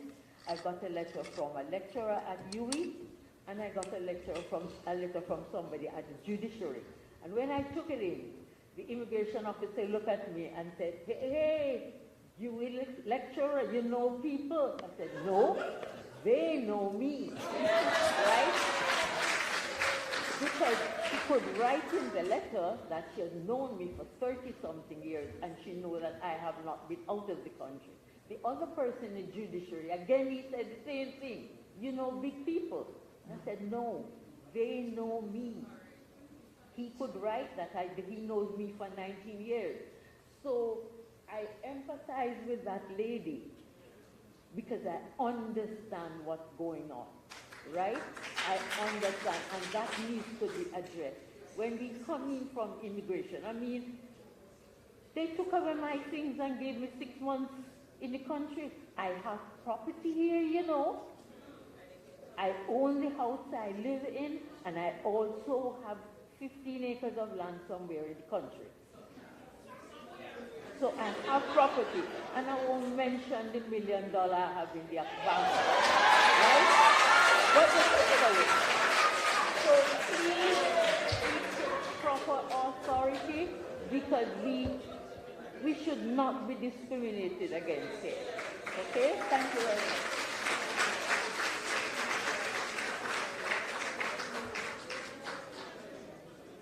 Good night, everyone. Well, as you can hear, I'm at Trinidad.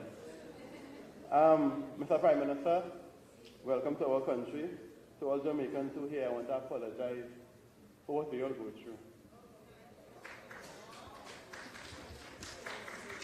I have been to Jamaica, and I have gotten the best treatment ever. Some of my best friends are Jamaican. Right? So that was the side that I came to say. Mr. Prime Minister, I was telling somebody to say this on my behalf, and they tell me why to go up and say it myself. So while they were talking about crime, I wrote on my status, crime and violence, personal thought. Let's change the atmosphere in our society by the music we play on a daily basis. I think it's a start. What about you? I have a suggestion. Jamaican music is one of the most popular music in the world. I have a company called GIB Media Concepts, and I publish an online magazine called Spiritual Vibes Gospel Music Magazine. And one of the top music that I know playing is gospel reggae. So my suggestion is this. You all have a sit down with all your top reggae artists and give them an incentive to at least contribute one positive song with positive message for young people.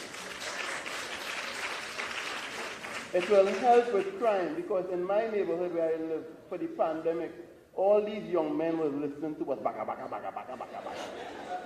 Bunch of garbage. But it's Jamaican music. There is the positive music, as you all know, and there is the garbage. If we can change the mindset of the people by the music we listen to, I know it will make a big difference with crime.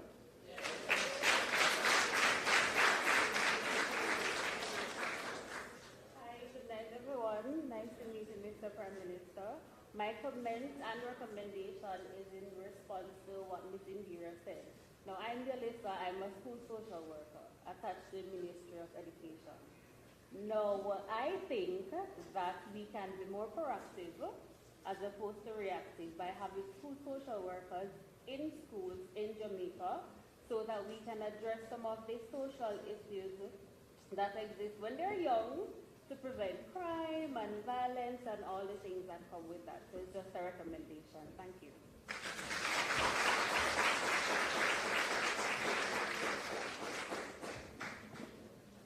Honorable Prime Minister, Honorable Minister of Foreign Affairs, His Excellency, pleasant good night.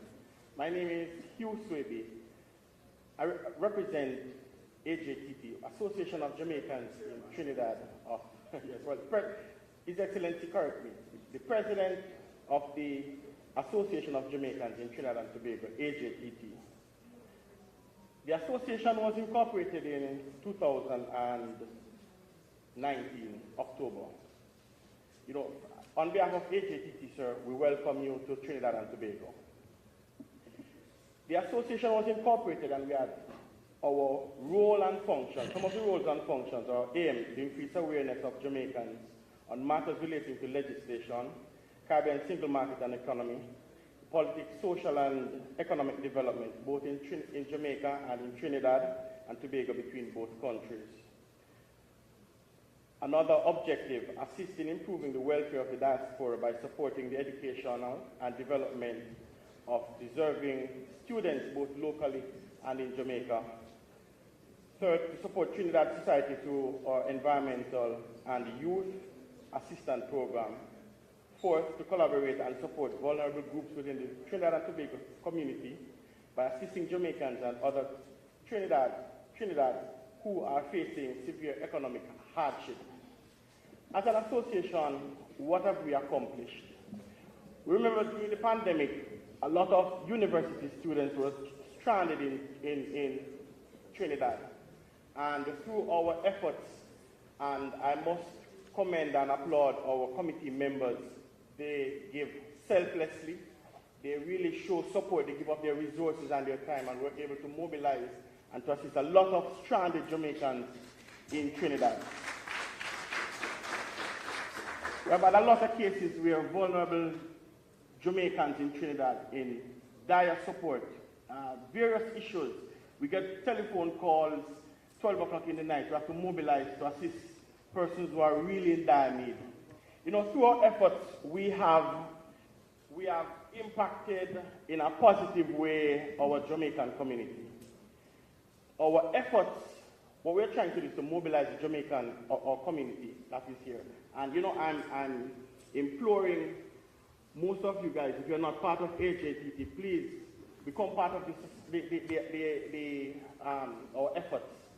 I remember you asked earlier, how can you help Jamaica? How can you support? You can support us by supporting HATT. There's a lot of needs. There's so many things we can do. You know, sir, part of your presentation, you shared where the ship was bound from Jamaica to Panama Canal, to Panama. But that voyage ended up in Barbados for supplies and fresh water. And there's a mariner here also, I just stopped him and I said, that was a very rough voyage. Because imagine they're going to Panama, so they were off route. So can you imagine the murmuring and the complaint and the struggle that they encountered during that voyage? Similarly, within the society, within the diaspora community, there's a lot of challenges. But I believe if we come together as a group, there's so much things we can achieve. Someone pointed out earlier, how can we gain health care? In Trinidad, based on the policy, I believe we are entitled to primary health care if you're not a national. But secondary health care, if we come together and we form a group, we can maybe see how we can get insurance. We can explore so many different possibilities, but we have to come together, have discussions, etc. We also need support also from Jamaica, because sometimes also resources are challenged. So I'm asking also, how can the government on that level assist our organization? Additionally, also the Global Diaspora Conference also. Many persons echoed also the importance of us within the Caribbean being present. We definitely would like to be visible on those committees, etc.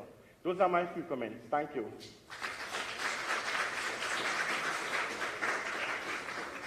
So we had about 20 questions. So immediately I'm going to ask for your pardon for those who have asked questions and those who are waiting for answers if I am not able to answer everything in depth or specifically. And for those that are most difficult, I will turn them over to Minister Johnson-Smith. All right, so let's start with some questions I will concatenate because they are joined together in the query. So one person asked about why don't we develop a program to attract the diaspora? And then another person asked, you know, what can I do for my country? You recall those two questions. What can I do? Firstly, we don't have a specific program to say invite members of the diaspora to come back and teach. One thing that comes to mind. Or to come back and give some time in nursing. But we do have a general program of persons who want to come back to Jamaica, relocate from where they were working or lived for many years. And there are some provisions for duty concessions and the like to relocate your home to Jamaica. So you can bring back your furniture, your car, and so forth. So there is that in place.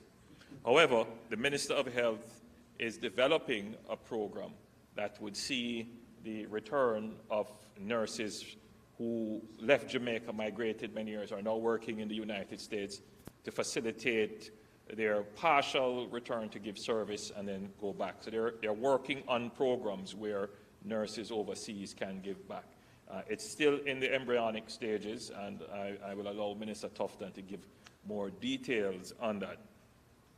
But let me say to all of you here that we want you to come back to Jamaica. We want you to give back to Jamaica. But here's what I would say to you. Until you have found the pathway to come back, some of you have 13 acres of land somewhere and $1 million in the bank account.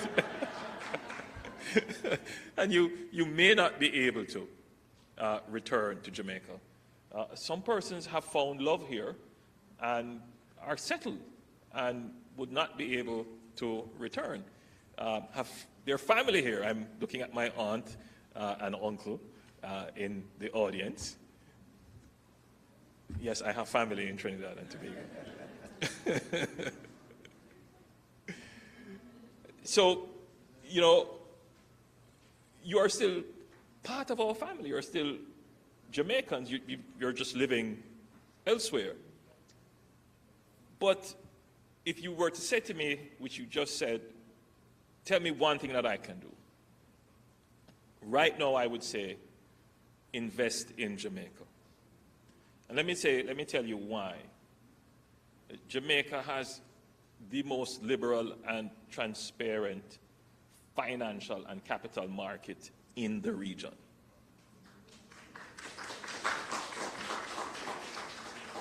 For 2 years straight, we had the best performing stock market.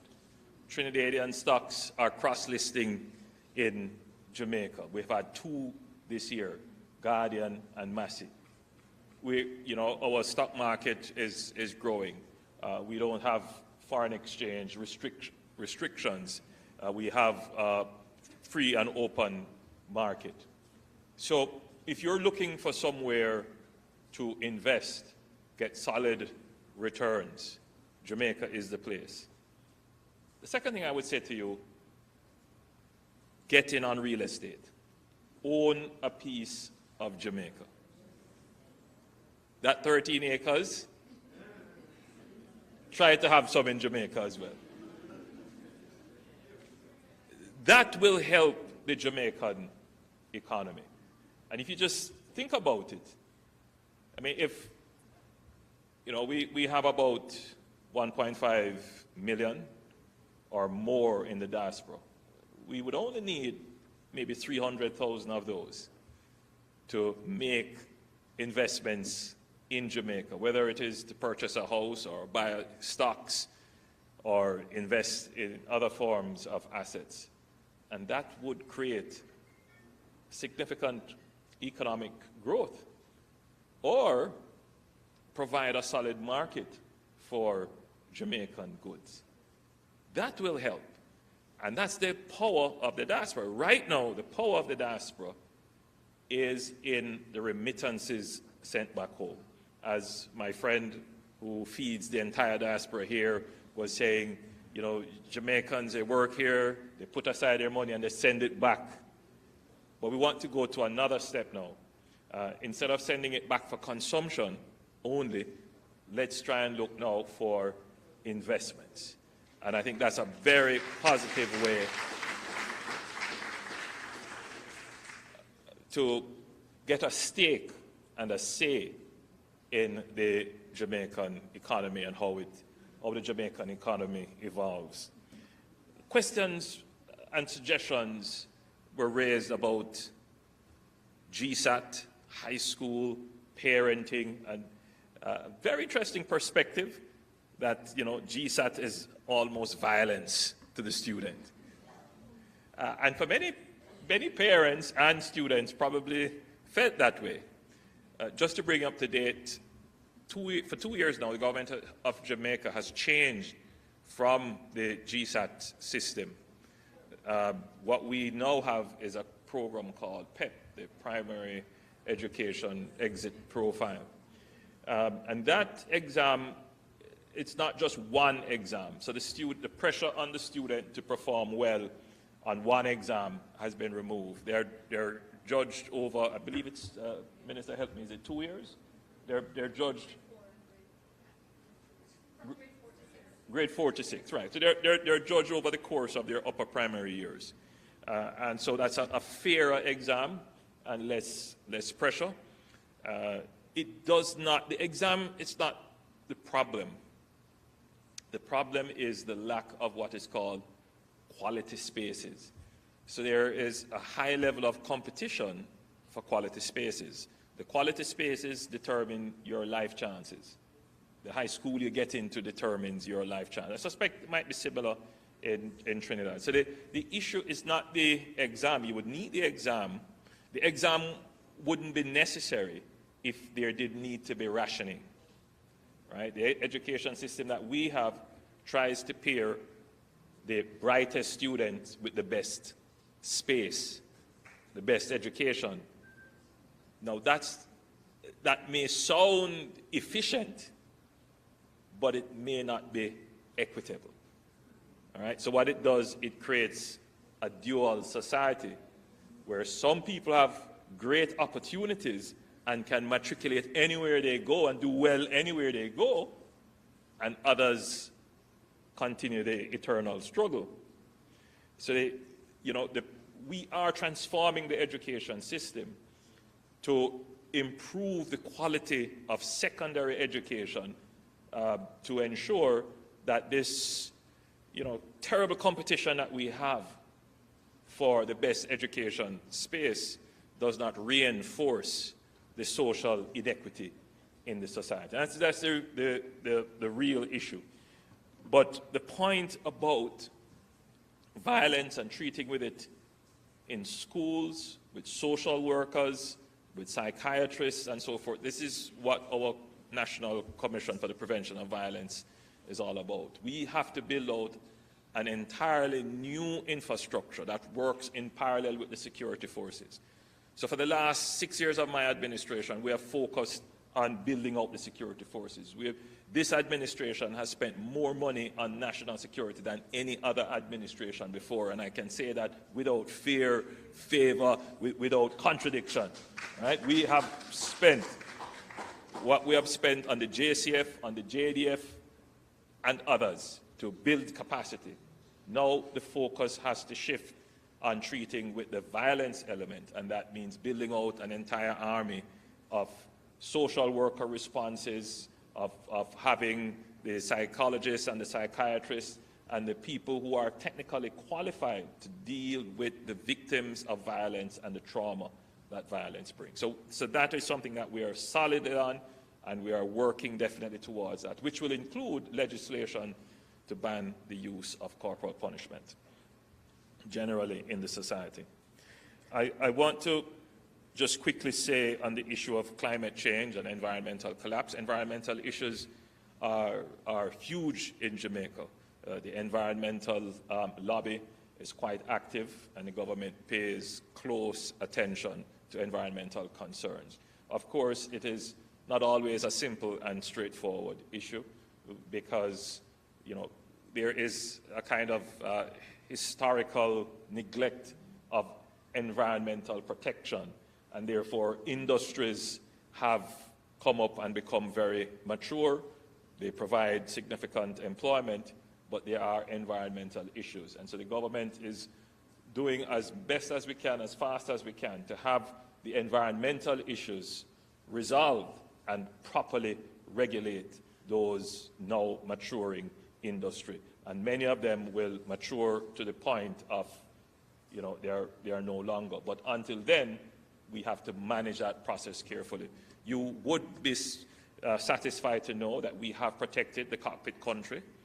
This is something that, decades of discussion, so we now have legislation that protects the area of the cockpit country. The cockpit country has over 40% of our freshwater supply underground, and it is a unique topography, and it has unique ecological features, and so that has been protected. We are now moving, we have also protected the Black River Morass area, another ecologically sensitive area. Some of you may know that. And today, yesterday, before I came here, I signed the cabinet submission, and I believe they would have taken it in cabinet today, to protect the Pedro Keys. I don't know how many of you know the Pedro Keys. So we're doing, you know, I won't tell you that we're perfect with our environmental record, but we have done more than any other government before to bring solid legislation to protect our environment. In terms of climate change, the issues of climate change are, again, you know, complex issues. And for a country like Jamaica, which is not a contributor to the, you know, what we contribute to global warming is insignificant. But that doesn't mean that we should not be cognizant of our carbon footprint. And so we are doing, you know, we are making what is called our national determined contributions to the reduction of carbon output in line with the 1.5% increase goal, 1.5% Celsius goal. Now, just to be clear on the carbon issues, there are some countries who feel that developed countries have had all the time in the world to use carbon to develop. And now they are saying to, you know, small countries like Jamaica and Trinidad and so forth, don't use carbon. That is a kind of, you know, the sense of unfairness. But at the end of the day, we have to figure out what is best for the world. The truth is that sea levels are rising. There are parts of Trinidad and Tobago that are affected by unusual coastal erosion. There is the sargassum weed, which is turning up on your shores. There is the irregular rainfall, that sometimes you have a deluge and then, you know, for a period of time, it's just drought. And we have to be enlightened citizens of the world, and we need to figure out how we're going to treat with this. The effects of it may not be in our lifetime, but be certain it will affect your children. So in Jamaica, our perspective is that we need to find a non-carbon pathway to development. So we have to use carbon fuels right now, but we have to program our economy to be less reliant on carbon. So the issues of renewables, solar and wind, we're focusing on that. So all our new capacity in energy generation will go to solar and wind. And what we have already invested in hydrocarbons, we will try to move that to LNG, natural gas, which has less impact on the environment. I want to spend just a short period of time on the consular and immigration issues. The government of Jamaica has a duty to all its citizens, wherever they are, to assist. And our embassies and consulates, wherever they are, and high commissions, wherever they are, generally tend to reach out. Now, just to be, you know, I mean, we certainly would not have the budget to be able to assist every single Jamaican that is in distress somewhere, but we have a duty, once it is brought to our attention, to use our consular offices and services to assist. Now, when we are in a foreign country, as your Prime Minister, I'm saying that we have a duty to respect the laws of our host country. And I think I have to say that. We have a duty to respect the laws of our home country and to respect the politics of our host country as well. Now, once issues are raised, and especially in a forum like this and brought directly to my attention, I have a duty, an obligation to then raise them in the fora and to the persons that matter, that can make a change. And I give you my assurance that I will do so without interfering in the sovereign politics of an independent nation. But the issues that you have raised are worthy of my attention, worthy of my advocacy, worthy of my support, and I will take that and bring it to the attention. As I explained to you, that sometimes it is best to have a very high-level understanding, a high-level relationship of trust, of mutual respect, and it gives you the opportunity to work out these very difficult issues which are happening at the administrative and bureaucratic levels.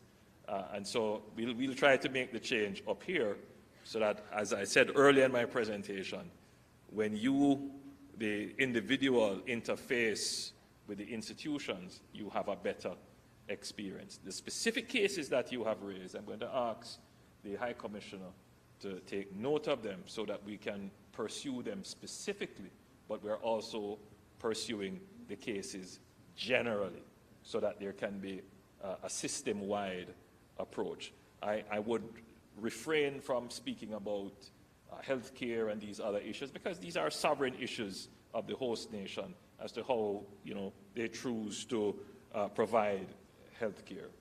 So I wouldn't make any comments about that in this forum.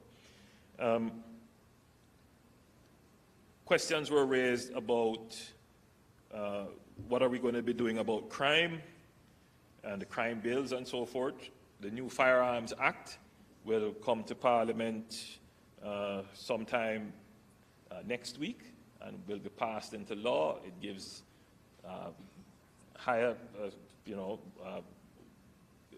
put it this way, the sentences have been increased significantly, and it will change the risk reward for the ownership and use of illegal firearms in Jamaica.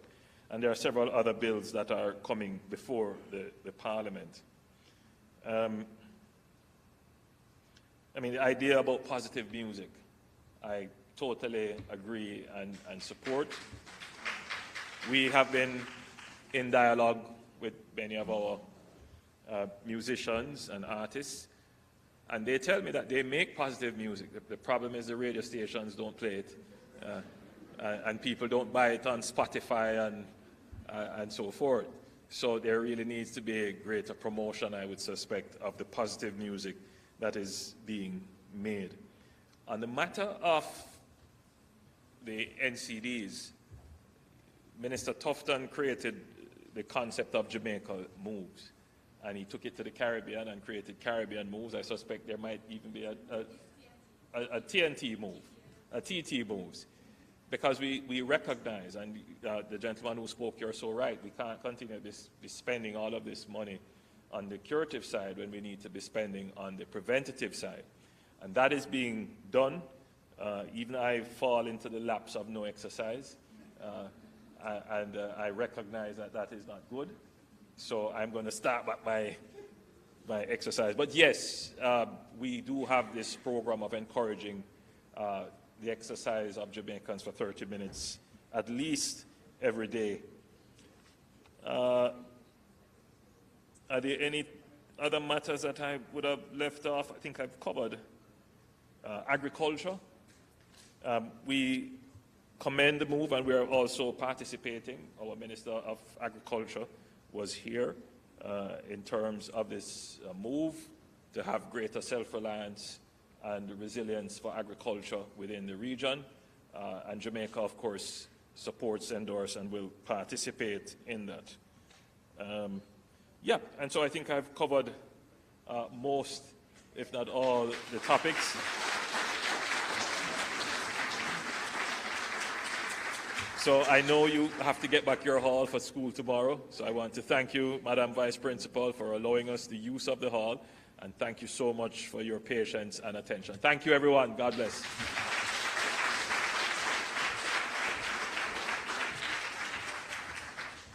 Thank you, Prime Minister.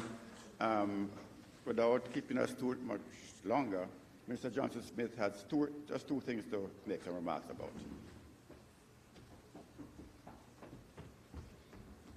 With your permission. permission, Sister Renee? Thank you. Just to supplement some of the Prime Minister, the information shared by the Prime Minister, and just to also say to you, when Prime Minister Holness says this government has done more than X ever before, done more in X than any government ever before, it is always backed up by facts, and this is something that makes me so proud to be a part of his team and a part of his cabinet. I hope you will join me in expressing appreciation for the work that is being done in crime, in health, in housing, in growing the economy, and creating a better and stronger Jamaica so that you can all come back and buy the 13 acres of land. So, just to share a bit more information, so on the Ministry of Health side, addressing NCDs, yes, we have Jamaica Moves. It had been abandoned prior to the pandemic and has literally just been relaunched. I'm trying to find the doctor. There you are, right. And just to read, even right here, social media for all its ills also shares really good information. And Minister of State Juliet Cuthbert-Flynn, at the relaunch just 3 days ago, emphasized the 3 aspects of the program: physical activity, healthy eating, and health checks. The 3 areas are going to help all Jamaicans address the matter of NCDs. And the program is being relaunched in schools, a corporate program, as well as a community-level program. So this is out in the parks, in Turtle Cove, out at Emancipation Park, in the different communities, back out in Woy Woy. So it's not a Kingston-based thing. It is everywhere at the community level to get everybody to move 30 minutes a day and to pay more attention to what they eat, less salt, less sugar, and also a new nutrition policy in schools. So I wanted to share that with you. And you can follow at the MOHJA, you can follow Ministry of Health, follow Juliet Cuthbert-Flynn, follow Minister Tufton, because, as I said, for all of the ills of social media, you can actually get facts, good information online, and it's helpful. And one of the things we've agreed is to collaborate more with the Ministry of Education and the Ministry of Sports and Health here about the TT Moves programming to roll out the toolkits. You don't have to reinvent the wheel. If we have done it already, then we can share it. So that's part of what we're planning to do. Young lady from St. Catherine High, Taverna Nelson. I just wanted to share that the scholarship unit is actually within the Ministry of Finance, and they do have all the scholarships that are available to Jamaicans across the world online on their website. I actually don't have a name and number because the head of the unit retired, I believe, and they're restructuring. But what I'm saying is that the actual scholarship information is at mofps.gov.jm. And I also wanted to share with you that unicaf.org, which is on Twitter as well, has a pool of funds for Caribbean scholarships that they are currently accepting applications for up to the master's level. So you can explore that as well, unicaf.org.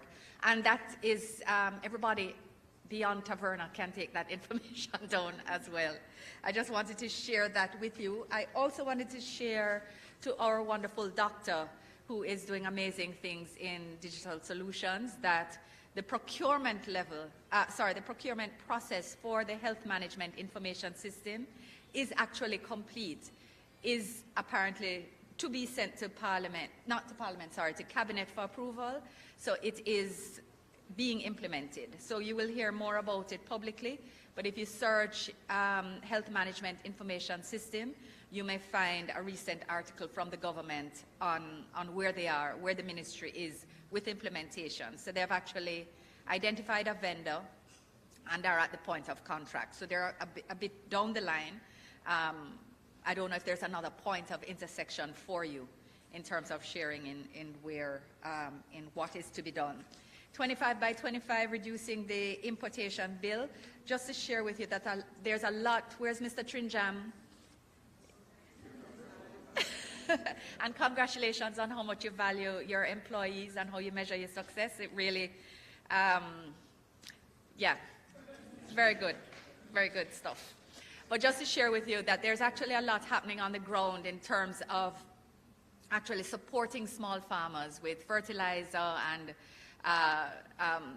assistance in terms of information as to how to get better yields from their crops, as well as practical matters such as the provision of fertilizer, subsidized fertilizer, and the provision of a new backhoe service. So backhoes have been bought for RADA so that small farmers within deep rural communities can book time to get their farms made ready for sowing. It's that type of practical assistance. There is the development of farm roads, and on backyard gardening, there has actually been a development of seed packages of seeds in the little mini bed with the. I did not go to College of Agriculture. I don't know terms. I do my best, but you know what I'm talking about. Basic implements, basic information and seedlings to allow people to start a backyard farm. And that was launched during the pandemic to help support the Grow Smart, Eat Smart program, which has now been further developed and which is aligned. There's also a program to identify, and part of the difficulty with developing the policy that will have deep impact and sharing it too early is that you might have policy drift.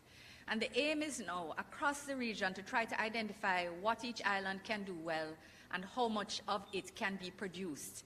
What alternatives are actually feasible? Can cassava be a feasible alternative, a viable alternative, competitive alternative to wheat flour? Can breadfruit do that? We have those projects underway now with the government of Cuba in some cases, because they have made quite a bit of progress in terms of alternatives. And then there's a matter of production of poultry and other things. What can you do well? Rice, I can grow chickens. And so that process is going along now, and then they will roll out closer to the community in terms of production. So we're still at that policy level, but the need to bring people along with governments on this is absolutely critical. So thank you for emphasizing that point. And Sister Renee, I hope I did not trample and that you will allow us to use your hall again. Thank you. I hope that was helpful.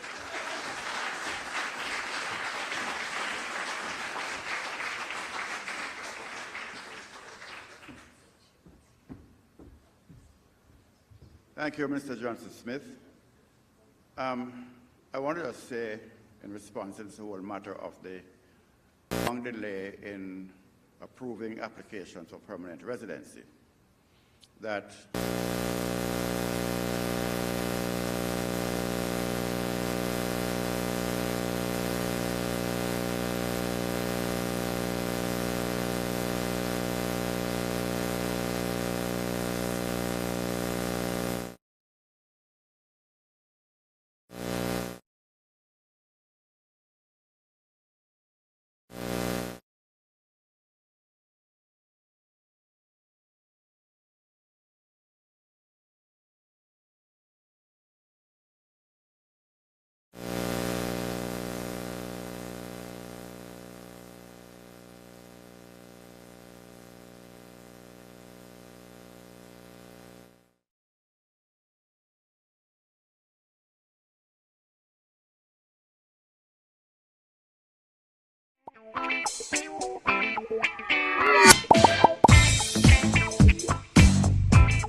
Whenever you hear the following tone, the Office of Disaster Preparedness and Emergency Management, ODPEM, will be giving information on an emergency situation affecting the island. Please be on the alert and listen to your radio and television for further information.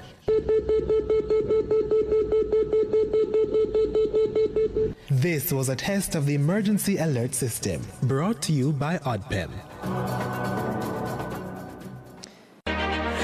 Jamaica and its workforce are advancing quickly. Life-changing opportunities